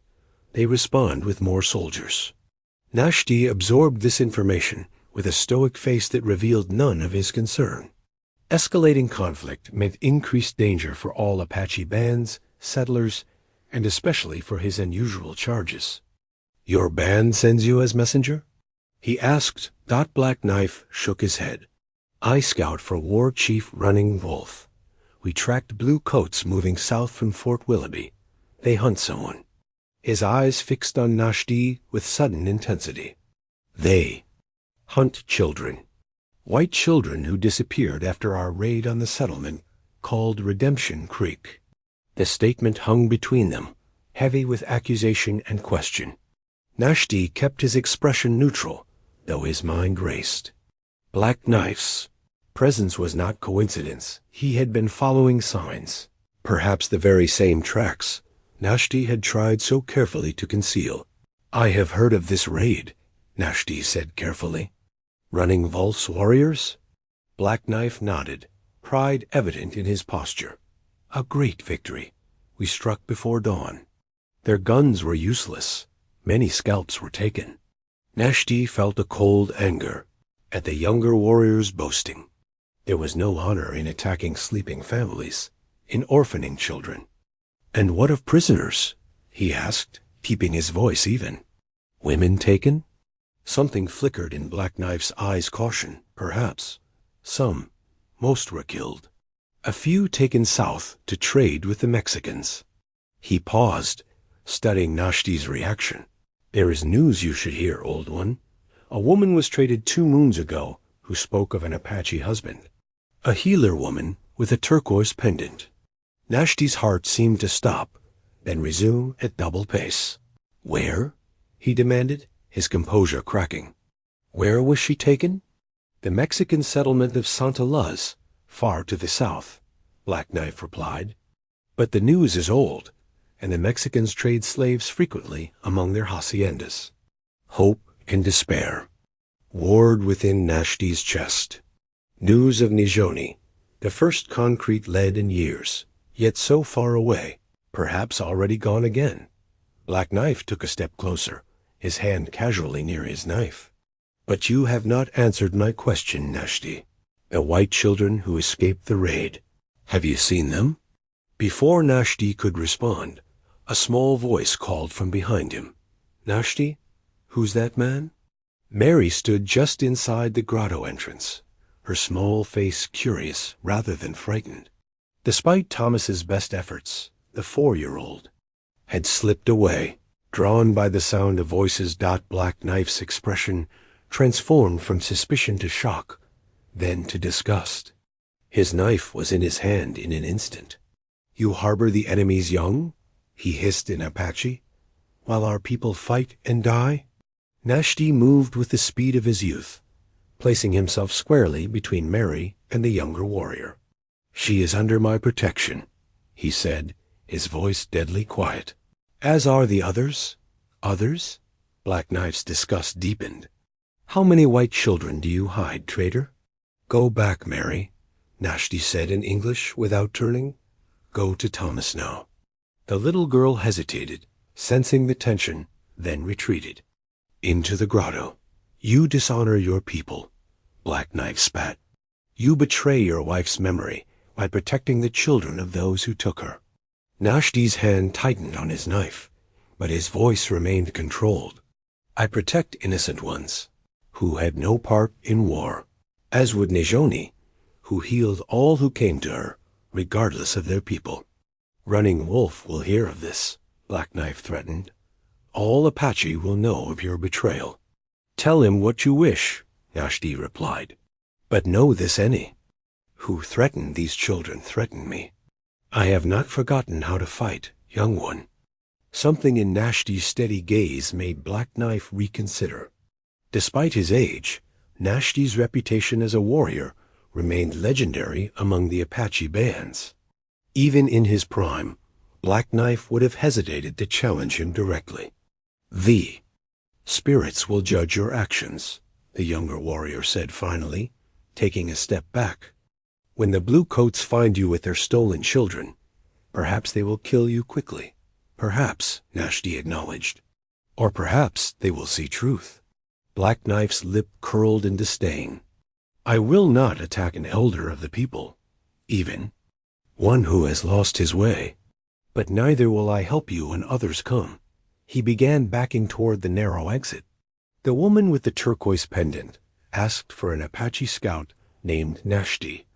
"Remember that when you comfort the children of your enemies." With those parting words, he melted back into the shadows of the outer canyon, leaving Náshdí standing at the threshold, his mind in turmoil. Náshdí alive, asking for him. The knowledge was both blessing and torment. Santa Luz lay at least 20 days' journey to the south, through territories patrolled by both Apache war parties and cavalry units. An impossible journey with 8 vulnerable children in his care. Yet how could he not go, now that he had the first real evidence of her survival in 5 long years? The healing crystal caught the firelight, its clear surface reflecting tiny pinpoints of flame, as Náshdí carefully placed it on Mary's burning forehead. The quartz had been passed down through generations of healers in his family, believed to draw out fever and restore balance to the body's elements. "Too hot," he murmured, his weathered face creased with concern as he felt the child's pulse fluttering like a trapped bird beneath his fingers. 3 days had passed since Black Knife's unwelcome visit, though Náshdí had doubled his vigilance, posting Thomas or James as lookouts at all times. No further intruders had approached their sanctuary. But a different danger had emerged, one that could not be fought with knife or bow. Mary had awakened that morning listless and flushed, refusing food and whimpering with discomfort. By midday, her small body burned with fever, her breathing rapid and shallow. Now, as evening descended, her condition had deteriorated alarmingly. "What's wrong with her?" Sarah asked, her voice tight with fear, as she knelt beside the sleeping mat where Mary lay. "She was fine yesterday." Náshdí gently examined the child, checking her throat, ears, and the glands beneath her jaw. "Mountain fever," he diagnosed grimly. "Bad sickness in canyon lands. Come quick, go hard." He had seen this illness before, a dangerous fever that struck without warning, sometimes claiming young ones before medicine could take effect. Among his people, such a severe case would mobilize all the band's healers, combining their knowledge to save the child. "Will she?" Thomas couldn't complete the question, his face pale with worry. Despite his initial wariness, he had grown protective of all his cousins, especially little Mary. "Need medicine," Náshdí said, reaching for his healing bundle. Strong medicine from special plants.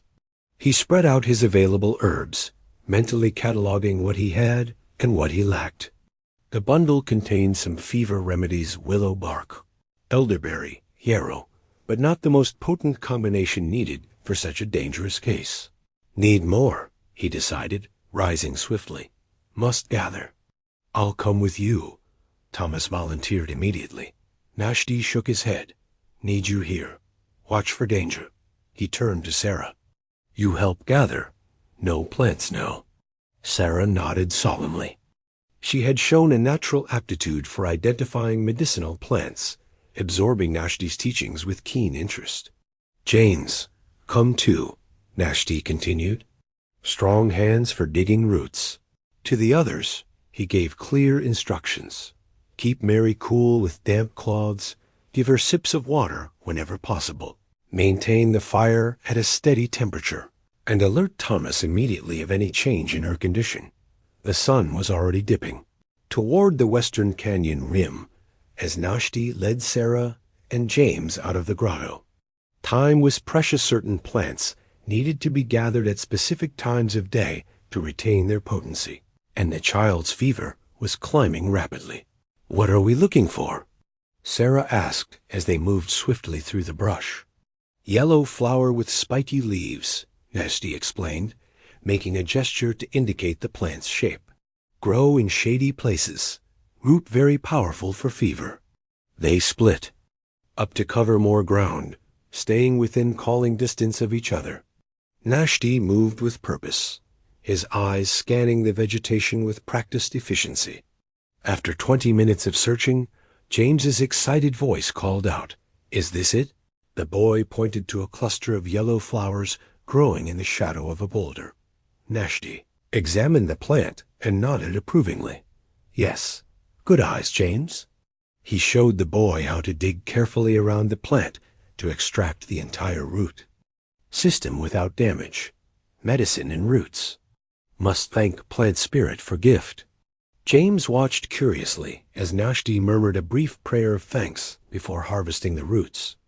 Though the boy didn't understand the Apache words, he sensed the reverence in the action and mimicked it when gathering the next plant. Sarah, meanwhile, had located a patch of another herb Náshdí had described, a low-growing plant with silvery leaves that would help reduce inflammation. Together, they gathered the necessary ingredients, with Náshdí explaining each plant's purpose and proper use. Their return to the grotto was hurried by the rapidly fading light and concern for Mary. They found her condition unchanged, still burning with fever, occasionally moaning in her troubled sleep. Thomas sat beside her, faithfully applying cool cloths to her forehead and limbs. Found medicine, Náshdí announced, immediately setting to work. He instructed Sarah to clean the roots thoroughly in spring water while he prepared a stone mortar for grinding. Will this cure her? Thomas asked, the question barely masking his deeper fear. Náshdí met his eyes honestly. Strong medicine, but fever stronger sometimes. We fight hard. Throughout the evening, Náshdí worked methodically, preparing different remedies for various aspects of Mary's illness. A tea from willow bark and the yellow roots to reduce fever. A poultice of crushed leaves for her chest to ease breathing. A tincture of berries and honey to provide strength.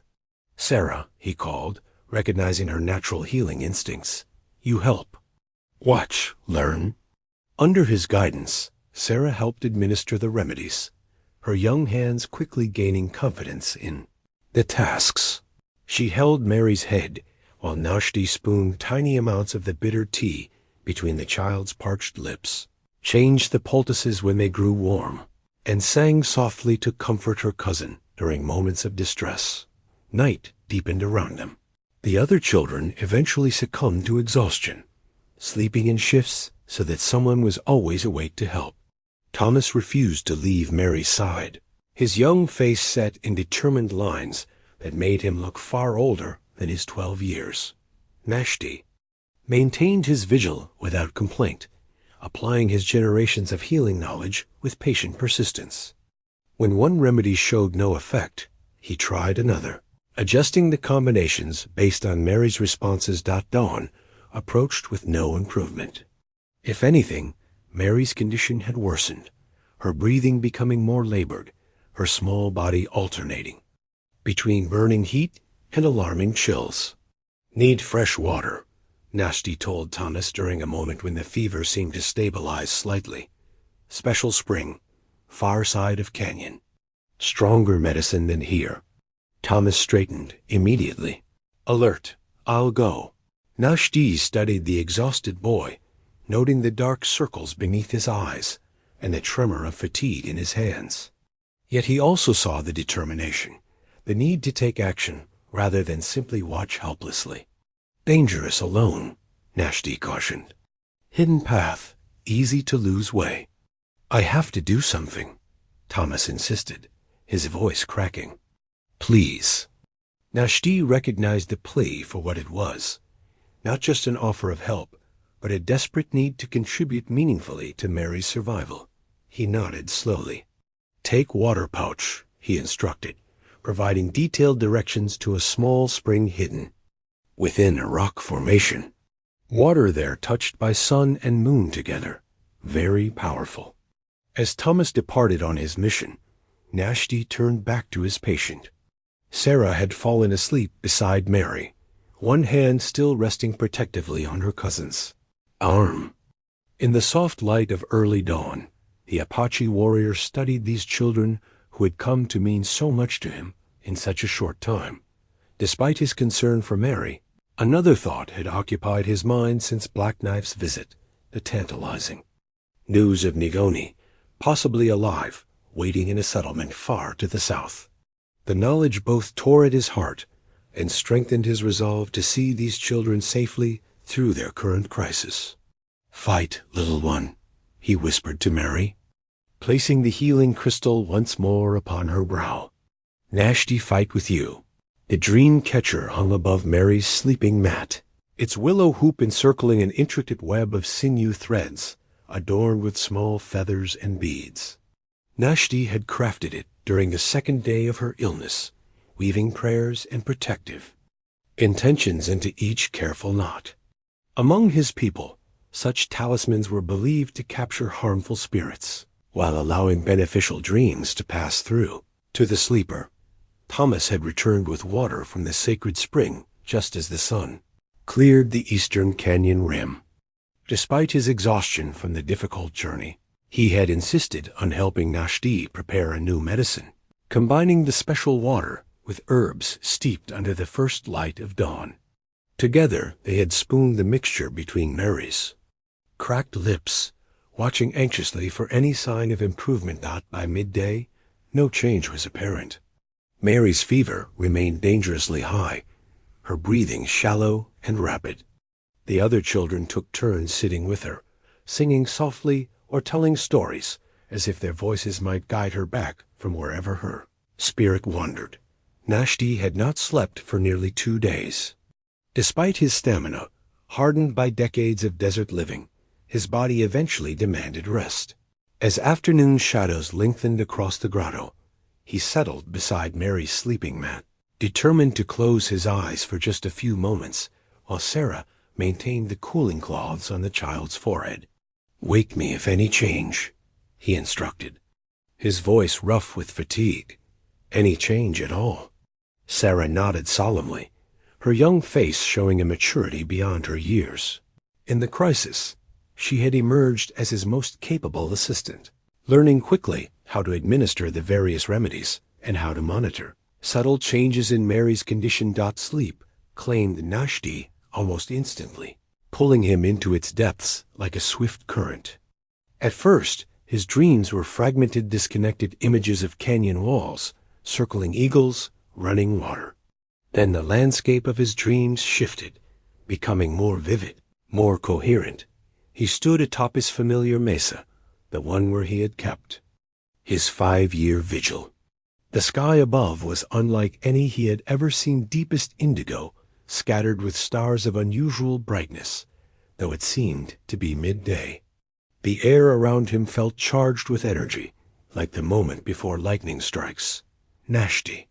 The voice came from behind him, a voice he would have known among thousands.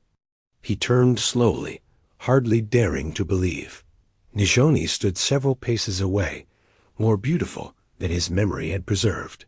She wore a dress of soft buckskin adorned with intricate beadwork, her long hair flowing loose around her shoulders. The turquoise pendant gleamed at her throat. But something was different. The air around her seemed to shimmer slightly, and her feet left no impression on the sandy ground. "Náshdí," he whispered, his heart both soaring and breaking at once. "Is it truly you?" She smiled, the gentle expression he had carried in his heart through years of loneliness. "It is, and it is not," she answered in Apache. "I am as you remember me, and I am as I have become." Náshdí took a step toward her, but she raised her hand, stopping him. "You cannot touch me, my husband. I walk between worlds now." Understanding dawned with a cold clarity. "Then you are. My body lives," she interrupted gently, "but my spirit has chosen its path. The woman who wears my face in the southern lands is but an empty vessel. My true self has already begun the journey to the ancestral lands." Grief washed through him, powerful enough to bring him to his knees even within the dream. "I have waited," he said, his voice breaking. 5 summers, I have watched for your return. I know," her voice carried infinite tenderness, "your faithfulness has been a light guiding me between worlds. But now another light needs your guidance." She gestured to the space beside him. There, impossibly, lay Mary's small form, her face still flushed with fever, exactly as she appeared in the waking world. "This child's spirit wanders," Náshdí explained. "She stands at a crossing of paths, as I once did. She can follow me toward the ancestors, or she can return to those who need her." Alarm surged through Náshdí. She must return. "She is too young for the spirit path," Náshdí nodded. "That is why I have come, to help you call her back and to release you from your vigil." She approached the sleeping child and knelt beside her, placing her shimmering hand just above Mary's forehead. Then she began to sing a healing song Náshdí had heard her perform countless times for the sick and injured who had sought her skills. The melody seemed to weave itself into visible strands of light that encircled Mary's form. Náshdí found himself joining the song, their voices twining together as they had in life, creating harmonies that resonated with the very stones beneath them as they sang. Other forms materialized around them, indistinct at first, then gradually clarifying into recognizable shapes. Apache elders and medicine people from generations past, some Náshdí recognized from his childhood, others known only from tribal stories. They joined the circle around Mary, adding their voices to the healing. Song. The combined power of their chanting created a vortex of light that spiraled down into the child's chest. Her breathing, which had been so labored, gradually deepened and steadied. When the song concluded, Náshdí rose and turned to Náshdí. "The child will live," she said with quiet certainty. "Her spirit has chosen to return." Relief flooded through him, but it was quickly followed by renewed grief at what this vision confirmed. "And you, my heart, will you return?" Náshdí's eyes held infinite compassion. "My path leads elsewhere now. You must release me as I release you." She gestured toward the canyon below, where, impossibly, Náshdí could see the grotto and the 7 other children going about their tasks, gathering wood, tending the fire, watching over Mary's physical form, while his own body slept beside her. "They need you," Náshdí said simply, "as our people once needed us both. This is your new purpose, husband. These children of another world have been placed in your care by powers greater than either of us can understand." Náshdí watched the scene below, seeing it through new eyes, not as a temporary burden, but as a sacred responsibility, a family formed not of blood, but of shared survival and growing love. "I will always honor your memory," he promised, his voice thick with emotion. "Do not merely honor my memory," she corrected gently. "Live the wisdom we shared. Teach these children to bridge the divide between our peoples." Perhaps they may help prevent others from suffering our fate. She began to fade, her form becoming translucent. I must go. The ancestors call me to continue my journey. Nijoni, he called desperately. Reaching out despite her warning dot, her voice came as if from a great distance. I will watch over you all from the star path. When your time comes, many winters from now, I will be waiting. Náshdí woke with a gasp, sitting upright beside Mary's sleeping mat. The grotto was bathed in the golden light of sunset, exactly as it had appeared in his dream vision. Sarah still sat opposite him, her tired eyes widening at his sudden movement. Náshdí, are you all right? She asked with concern. Before he could answer, a small sound drew both their attention downward. Mary stirred, her eyelids fluttering. Then, for the first time in 3 days, she opened her eyes fully, looking up at them with clear recognition. Thirsty, she whispered, her voice barely audible, but unmistakably stronger dot. As Sarah rushed to bring water, Náshdí placed his hand gently on Mary's forehead. The burning heat had subsided, replaced by the normal warmth of a living child. The impossible had happened. Her fever had broken during his dream vision. Tears, rare visitors to his weathered face, traced silent paths down his cheeks as he helped Mary take small sips of water. Were they tears of joy for her recovery, or tears of grief for the final loss of Nijoni? Perhaps both, intermingled like rain and river water, becoming one current. One thing he knew with absolute certainty: his years of waiting were over. His path forward lay with these children who had been entrusted to his care, not as temporary charges, but as a new family forged in the crucible of shared hardship and emerging love. The signal mirror caught a flash of sunlight, reflecting it, in a brief, telltale burst that Náshdí's trained eye immediately detected. He froze in place, his hand stilling Thomas beside him as they crouched among the juniper bushes on the canyon rim. They had ventured out to check one of the small game, traps Náshdí had taught the boy to set, but the unexpected glint of light had instantly put the Apache warrior on alert. What is it? Thomas whispered, following Náshdí's intent gaze toward a distant ridge. Metal, Náshdí replied softly. Rifle barrel, maybe, or spyglass. He studied the position for several moments. Soldiers, watching canyon. 3 weeks had passed since Mary's recovery. The child had regained her strength with remarkable speed, soon returning to her habit of following Náshdí like a shadow during his daily tasks. The hidden grotto had become a true home for their unusual family, each child settling into roles that suited their abilities and temperaments. The threat of discovery, temporarily forgotten during Mary's crisis, now returned with stark clarity. Someone was searching the canyon lands systematically, and they were much closer than before. Stay low, Náshdí instructed, motioning for Thomas to follow him on a circuitous route back toward the hidden entrance of their sanctuary. They moved from shadow to shadow, using the broken terrain for cover, Náshdí pausing frequently to scan their surroundings with heightened senses. When they reached the narrow crevice that led to the grotto, Náshdí held Thomas back for one final survey of the canyon rim. The distant figure was gone, but he had no doubt they were still being watched. Many soldiers? Thomas asked as they slipped into the safety of the passageway.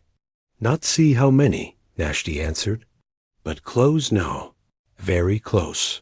Back in the grotto, the other children were engaged in their afternoon activities. Sarah and the twins were grinding mesquite beans into flour using stone tools Náshdí had shown them how to make. James was teaching Joseph how to tie Apache-style snares using yucca fiber. Elizabeth sat with Mary, practicing simple Apache words that the younger girl repeated with gleeful determination. The peaceful scene would soon be disrupted, Náshdí knew. He called them together by the central fire pit, his face serious enough that they immediately sensed something had changed. Soldiers come, he announced without preamble. Looking for you, maybe. Very close now. The children exchanged glances, their reactions mixed. Fear, uncertainty, but also Náshdí noted with surprise what appeared to be reluctance. How soon will they find us? Sarah asked, instinctively gathering the younger ones closer. Maybe one day, maybe two. Náshdí sat cross-legged before them, his expression thoughtful. Must decide what to do. Thomas, who had been unusually quiet since their return, finally spoke. What are our choices? Náshdí laid them out simply. Can stay hidden. Hope they pass by. He gestured to the narrow entrance. Secret place, hard to find, but dangerous. If they have Apache scout. Black Knife's threat to inform others of their location remained a constant concern. Or, James prompted, or meet them, Náshdí continued, on our terms, before they find us. A heavy silence fell over the group as the implications of both options sank in. Meeting the soldiers would mean safety and civilization for the children, but likely danger for Náshdí and separation from the man who had become their protector, teacher, and increasingly, a father figure. I don't want to go, Mary said suddenly, her small face set in stubborn lines. She scrambled into Náshdí's lap, wrapping her arms around his neck. Stay with Náshdí? Mary, Sarah began gently. The soldiers can take us somewhere safe, with other people like us, with proper houses, and no. Mary interrupted with unexpected vehemence. Náshdí is family now. Joseph, who spoke so rarely that his voice always commanded attention, added his perspective. The soldiers didn't find us before. Náshdí did. He saved us when no one else could.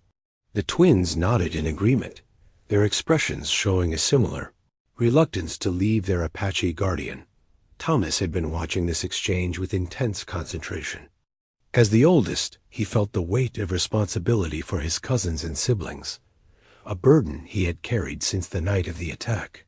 He turned to Náshdí with unexpected directness. What do you want? He asked. Do you want us to stay with you? The question caught Náshdí off guard. Throughout his life, his wants had always been secondary to duty and necessity. What did he want? The answer rose from his heart before his mind could analyze it. Yes, he said simply. Want you stay? All of you. He looked around at their faces. That had become precious to him in ways he had never anticipated. But your safety more important than what I want. Thomas studied him for a long moment, then turned to the others. We need to talk about this. All of us. Náshdí nodded and rose, giving them space for their family council. He moved to the spring's edge, ostensibly to fill water pouches, but actually to allow them privacy for their discussion. Their voices drifted to him in fragments as they debated their future. ... But where would they even take us? ... Could be separated. ... He needs us to ... What if they blame him for ... The conversation continued for nearly an hour, sometimes heated, sometimes tearful. Náshdí kept his distance, recognizing the importance of allowing them to reach their own decision. Whatever they chose, he would accept it even if it meant watching them walk away with the soldiers, back to the world of the white settlers. Finally, Thomas approached where Náshdí sat by the spring. We've decided, the boy announced, his young face solemn with the gravity of leadership. We want to stay together, all of us, including you. We're a family now. Something tightened in Náshdí's chest, an emotion too complex to name. But, Thomas continued pragmatically, we also know the soldiers won't stop looking for us. And it's dangerous for everyone if they find us hiding here. Yes, Náshdí agreed, wondering where this was leading. So we think we should meet them, like you said, on our terms. Thomas straightened his shoulders. But we'll tell them we want to stay with you.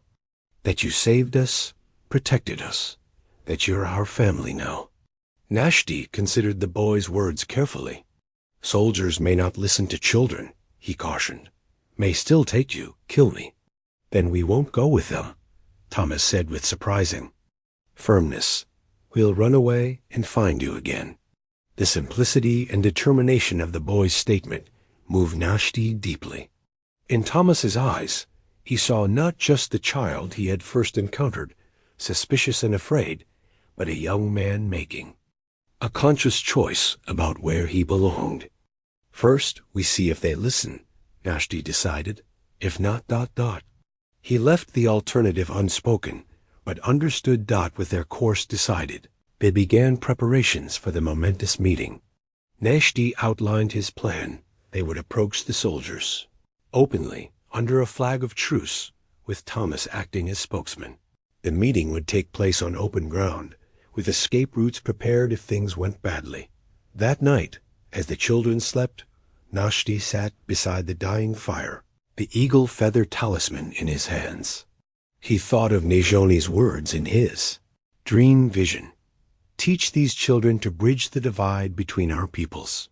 Perhaps this was the beginning of that bridge, not just 8 children and 1 Apache warrior creating their own family, but a demonstration that different worlds could merge into something new and unexpected.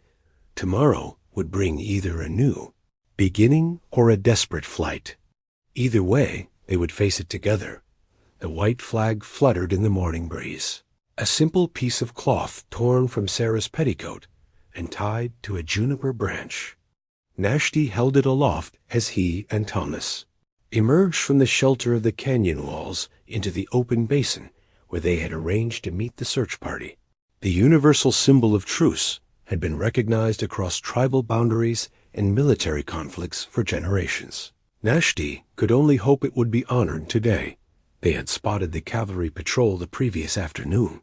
5 soldiers led by an officer with captain's insignia, making a systematic search of the canyon system. Rather than waiting to be discovered, Náshdí had used his bone whistle to send a specific signal, 3 clear notes that carried across the distance, unmistakably human in origin. The soldiers had halted their search, alert to the sound. Náshdí had appeared briefly on a ridge, visible enough to be seen, but too distant for a clear shot, then disappeared again. After a tense hour of maneuvering, he had managed to position himself where he could call out to them in his limited English, arranging a meeting for sunrise at a specific location. Now, as the sun cleared the eastern horizon, Náshdí and Thomas stood side by side in the agreed-upon clearing. The boy had insisted on coming despite Náshdí's concerns, arguing persuasively that the soldiers would be less likely to shoot immediately if they saw a white child voluntarily accompanying the Apache. "Remember," Náshdí said quietly as they waited, "if shooting starts, run back to hidden path. Do not wait for me." Thomas nodded, though the set of his jaw suggested he had no intention of leaving Náshdí behind.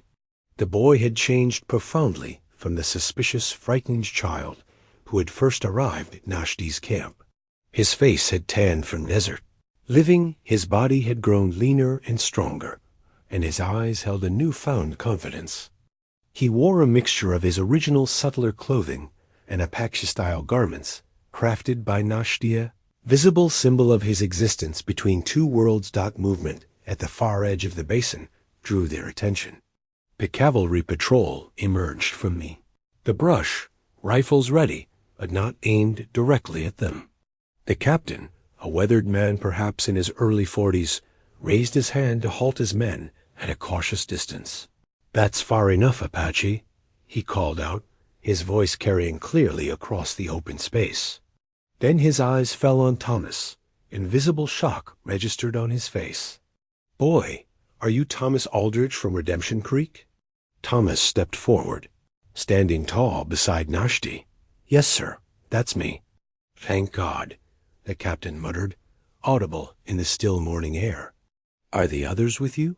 "The Miller children." "They're safe," Thomas confirmed. "All 7 of them." The captain's eyes narrowed with suspicion as he studied Náshdí. "Are they being held against their will?" "Blink twice if you can't speak freely, son."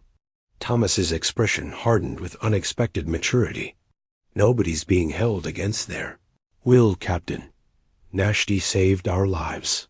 He's been protecting us and teaching us how to survive. The captain's face reflected clear disbelief. An Apache warrior took in 8 white children after a raid on your settlement? You expect me to believe that? I don't care what you believe, sir, Thomas replied with a directness that made Náshdí glance at him with surprise. It's the truth. We were starving and lost. Mary was dying from fever. He could have left us to die, but he didn't. The captain studied them for a long moment, his hand still resting on his holstered pistol. Where are the others now? Safe, Thomas repeated firmly. We won't show you unless you promise not to harm Náshdí. A murmur ran through the soldiers at the boy's defiance. The captain's face darkened. Son, you don't give orders to the United States Cavalry. We've been searching for you children for weeks. Half the territory thinks you're dead or worse. We understand that, sir, Thomas acknowledged, his tone becoming more diplomatic. And we're grateful you've been looking for us. But Náshdí is our family now, and we won't be separated from him. The captain looked incredulous. Family? Boy, do you know how many settlers have been killed by Apache raids this year alone? Not by this Apache, Thomas insisted. Náshdí. Lives alone. He was waiting for his wife, who was taken by settlers years ago. This information seemed to give the captain pause. He turned his attention to Náshdí, addressing him directly for the first time. Do you speak English? Some, Náshdí replied with careful dignity. Enough. And you expect me to believe you've been caring for these children out of the goodness of your heart? The skepticism in his voice was palpable. Náshdí considered his limited vocabulary, searching for the words to convey a truth too complex for his English skills. Children innocent, he said finally. Not part of war. I protect. The standoff might have continued indefinitely, if not for an unexpected development. A small voice called from the rocks behind them, followed by the appearance of Mary, who had evidently followed them, despite clear instructions to remain hidden. With the others. Náshdí, she cried, running to him with complete trust and wrapping her arms around his leg. The soldiers raised their rifles instinctively at the sudden movement, but the captain held up his hand, stopping them as he watched. The interaction with evident bewilderment. Mary looked up at the soldiers without fear, then back to Náshdí. Are these the men taking us away? She asked with childish directness. Before either Náshdí or Thomas could answer, more movement came from the rocks. Sarah emerged, leading the other children in a group. They had disobeyed the plan entirely, choosing to present a united front rather than remain safely hidden. We heard everything, Sarah explained as she approached. We decided we should all be here. The captain stared in undisguised amazement at the 8 children now standing protectively around the Apache warrior. They were clean and well-fed, their clothes a mixture of original settler garments and improvised Apache-style additions. More striking than their appearance was their demeanor. They showed no fear of Náshdí, instead positioning themselves like a family defending one of their own. He taught us which plants are safe to eat, James offered. And how to find water in the desert, added Rebecca. He made me special medicine when I was sick, Mary declared proudly. He saved us from a mountain lion, Joseph said, one of his rare contributions. The captain dismounted slowly, handing his reins to a corporal, and approached until he stood just a few paces from the unusual group. He studied them carefully, his initial suspicion gradually giving way to cautious curiosity. In 20 years of service on the frontier, he said finally, I've never seen anything like this. Does that mean you won't hurt him? Thomas asked. Directly. The captain removed his hat, running a hand through graying hair. My orders are to find the missing children from Redemption Creek and return them to safety. There's no reward for bringing in Apache scalps, if that's what you're worried about. We won't go without him, Sarah stated firmly, the other children nodding in agreement, That the captain looked from the children to Náshdí, studying the Apache's weathered face. Whatever he saw, there seemed to influence his decision. "The world's changing out here," he said eventually, more to himself than to them. "Maybe it needs to." He turned to his men. "Stand down. These children appear to be in good health and under no duress." "Back to Thomas," he added. "But there are procedures, boy. Questions that need answering. Paperwork. The army doesn't just let children live with whoever they please. Especially not." He stopped himself, glancing at Náshdí. "Especially not an Apache?" Thomas finished for him, a challenging edge to his voice. The captain had the grace to look slightly abashed. "Times are complicated, son. But I'm willing to listen to your full story before making any decisions." It wasn't the complete acceptance they had hoped for, but it was an opening, a willingness to consider the unprecedented situation with something. Approaching an open mind, Náshdí met the captain's eyes directly, seeing not just the uniform, but the man beneath it, someone bound by duty and prejudice, but not entirely ruled by them. In that moment of connection between warrior and soldier, a fragile understanding seemed to form. The white flag continued to flutter between them, no longer just a symbol of temporary truce, but perhaps the beginning of something more lasting. The family necklace caught the light of the rising sun, its 9 stones one, for each member of their unusual family, gleaming with quiet significance. Náshdí had crafted it during the negotiations with Fort Willoughby, carefully selecting each stone for its meaning. Turquoise for Thomas, representing leadership and clear thinking. White quartz for Sarah, symbolizing nurturing and healing. Red jasper for James, signifying protection and courage. Twin agates for Hannah and Rebecca, connected yet distinct. Obsidian for Joseph, dark and reflective like his thoughtful nature. Amber for Elizabeth, warm and preserving memory. And a small piece of rose quartz for Mary, embodying innocent love. For himself, Náshdí had chosen a river-polished stone from the canyon, spring humble yet enduring. "It is done," Captain Reynolds announced, handing the official document to Náshdí. "By order of the territorial governor, you are granted guardianship of the Aldridge and Miller children, with quarterly visits from Army representatives to ensure their welfare." 3 months had passed since their first tense encounter in the Canyon Basin. The journey to this moment had not been easy weeks of interviews, testimonies from the children, heated debates among military and civilian authorities. Their case had traveled all the way to the territorial capital before returning with this unprecedented ruling. "Thank you," Náshdí replied, having expanded his English considerably during the proceedings. His dignity and patient determination had gradually earned the captain's respect, if not his complete understanding. They stood now at the entrance to a new dwelling, a small homestead built where the mesa met the canyon, combining elements of both worlds. The sturdy log structure incorporated traditional Apache design elements, with the central fire pit Náshdí had insisted upon and windows positioned to catch both dawn and sunset light.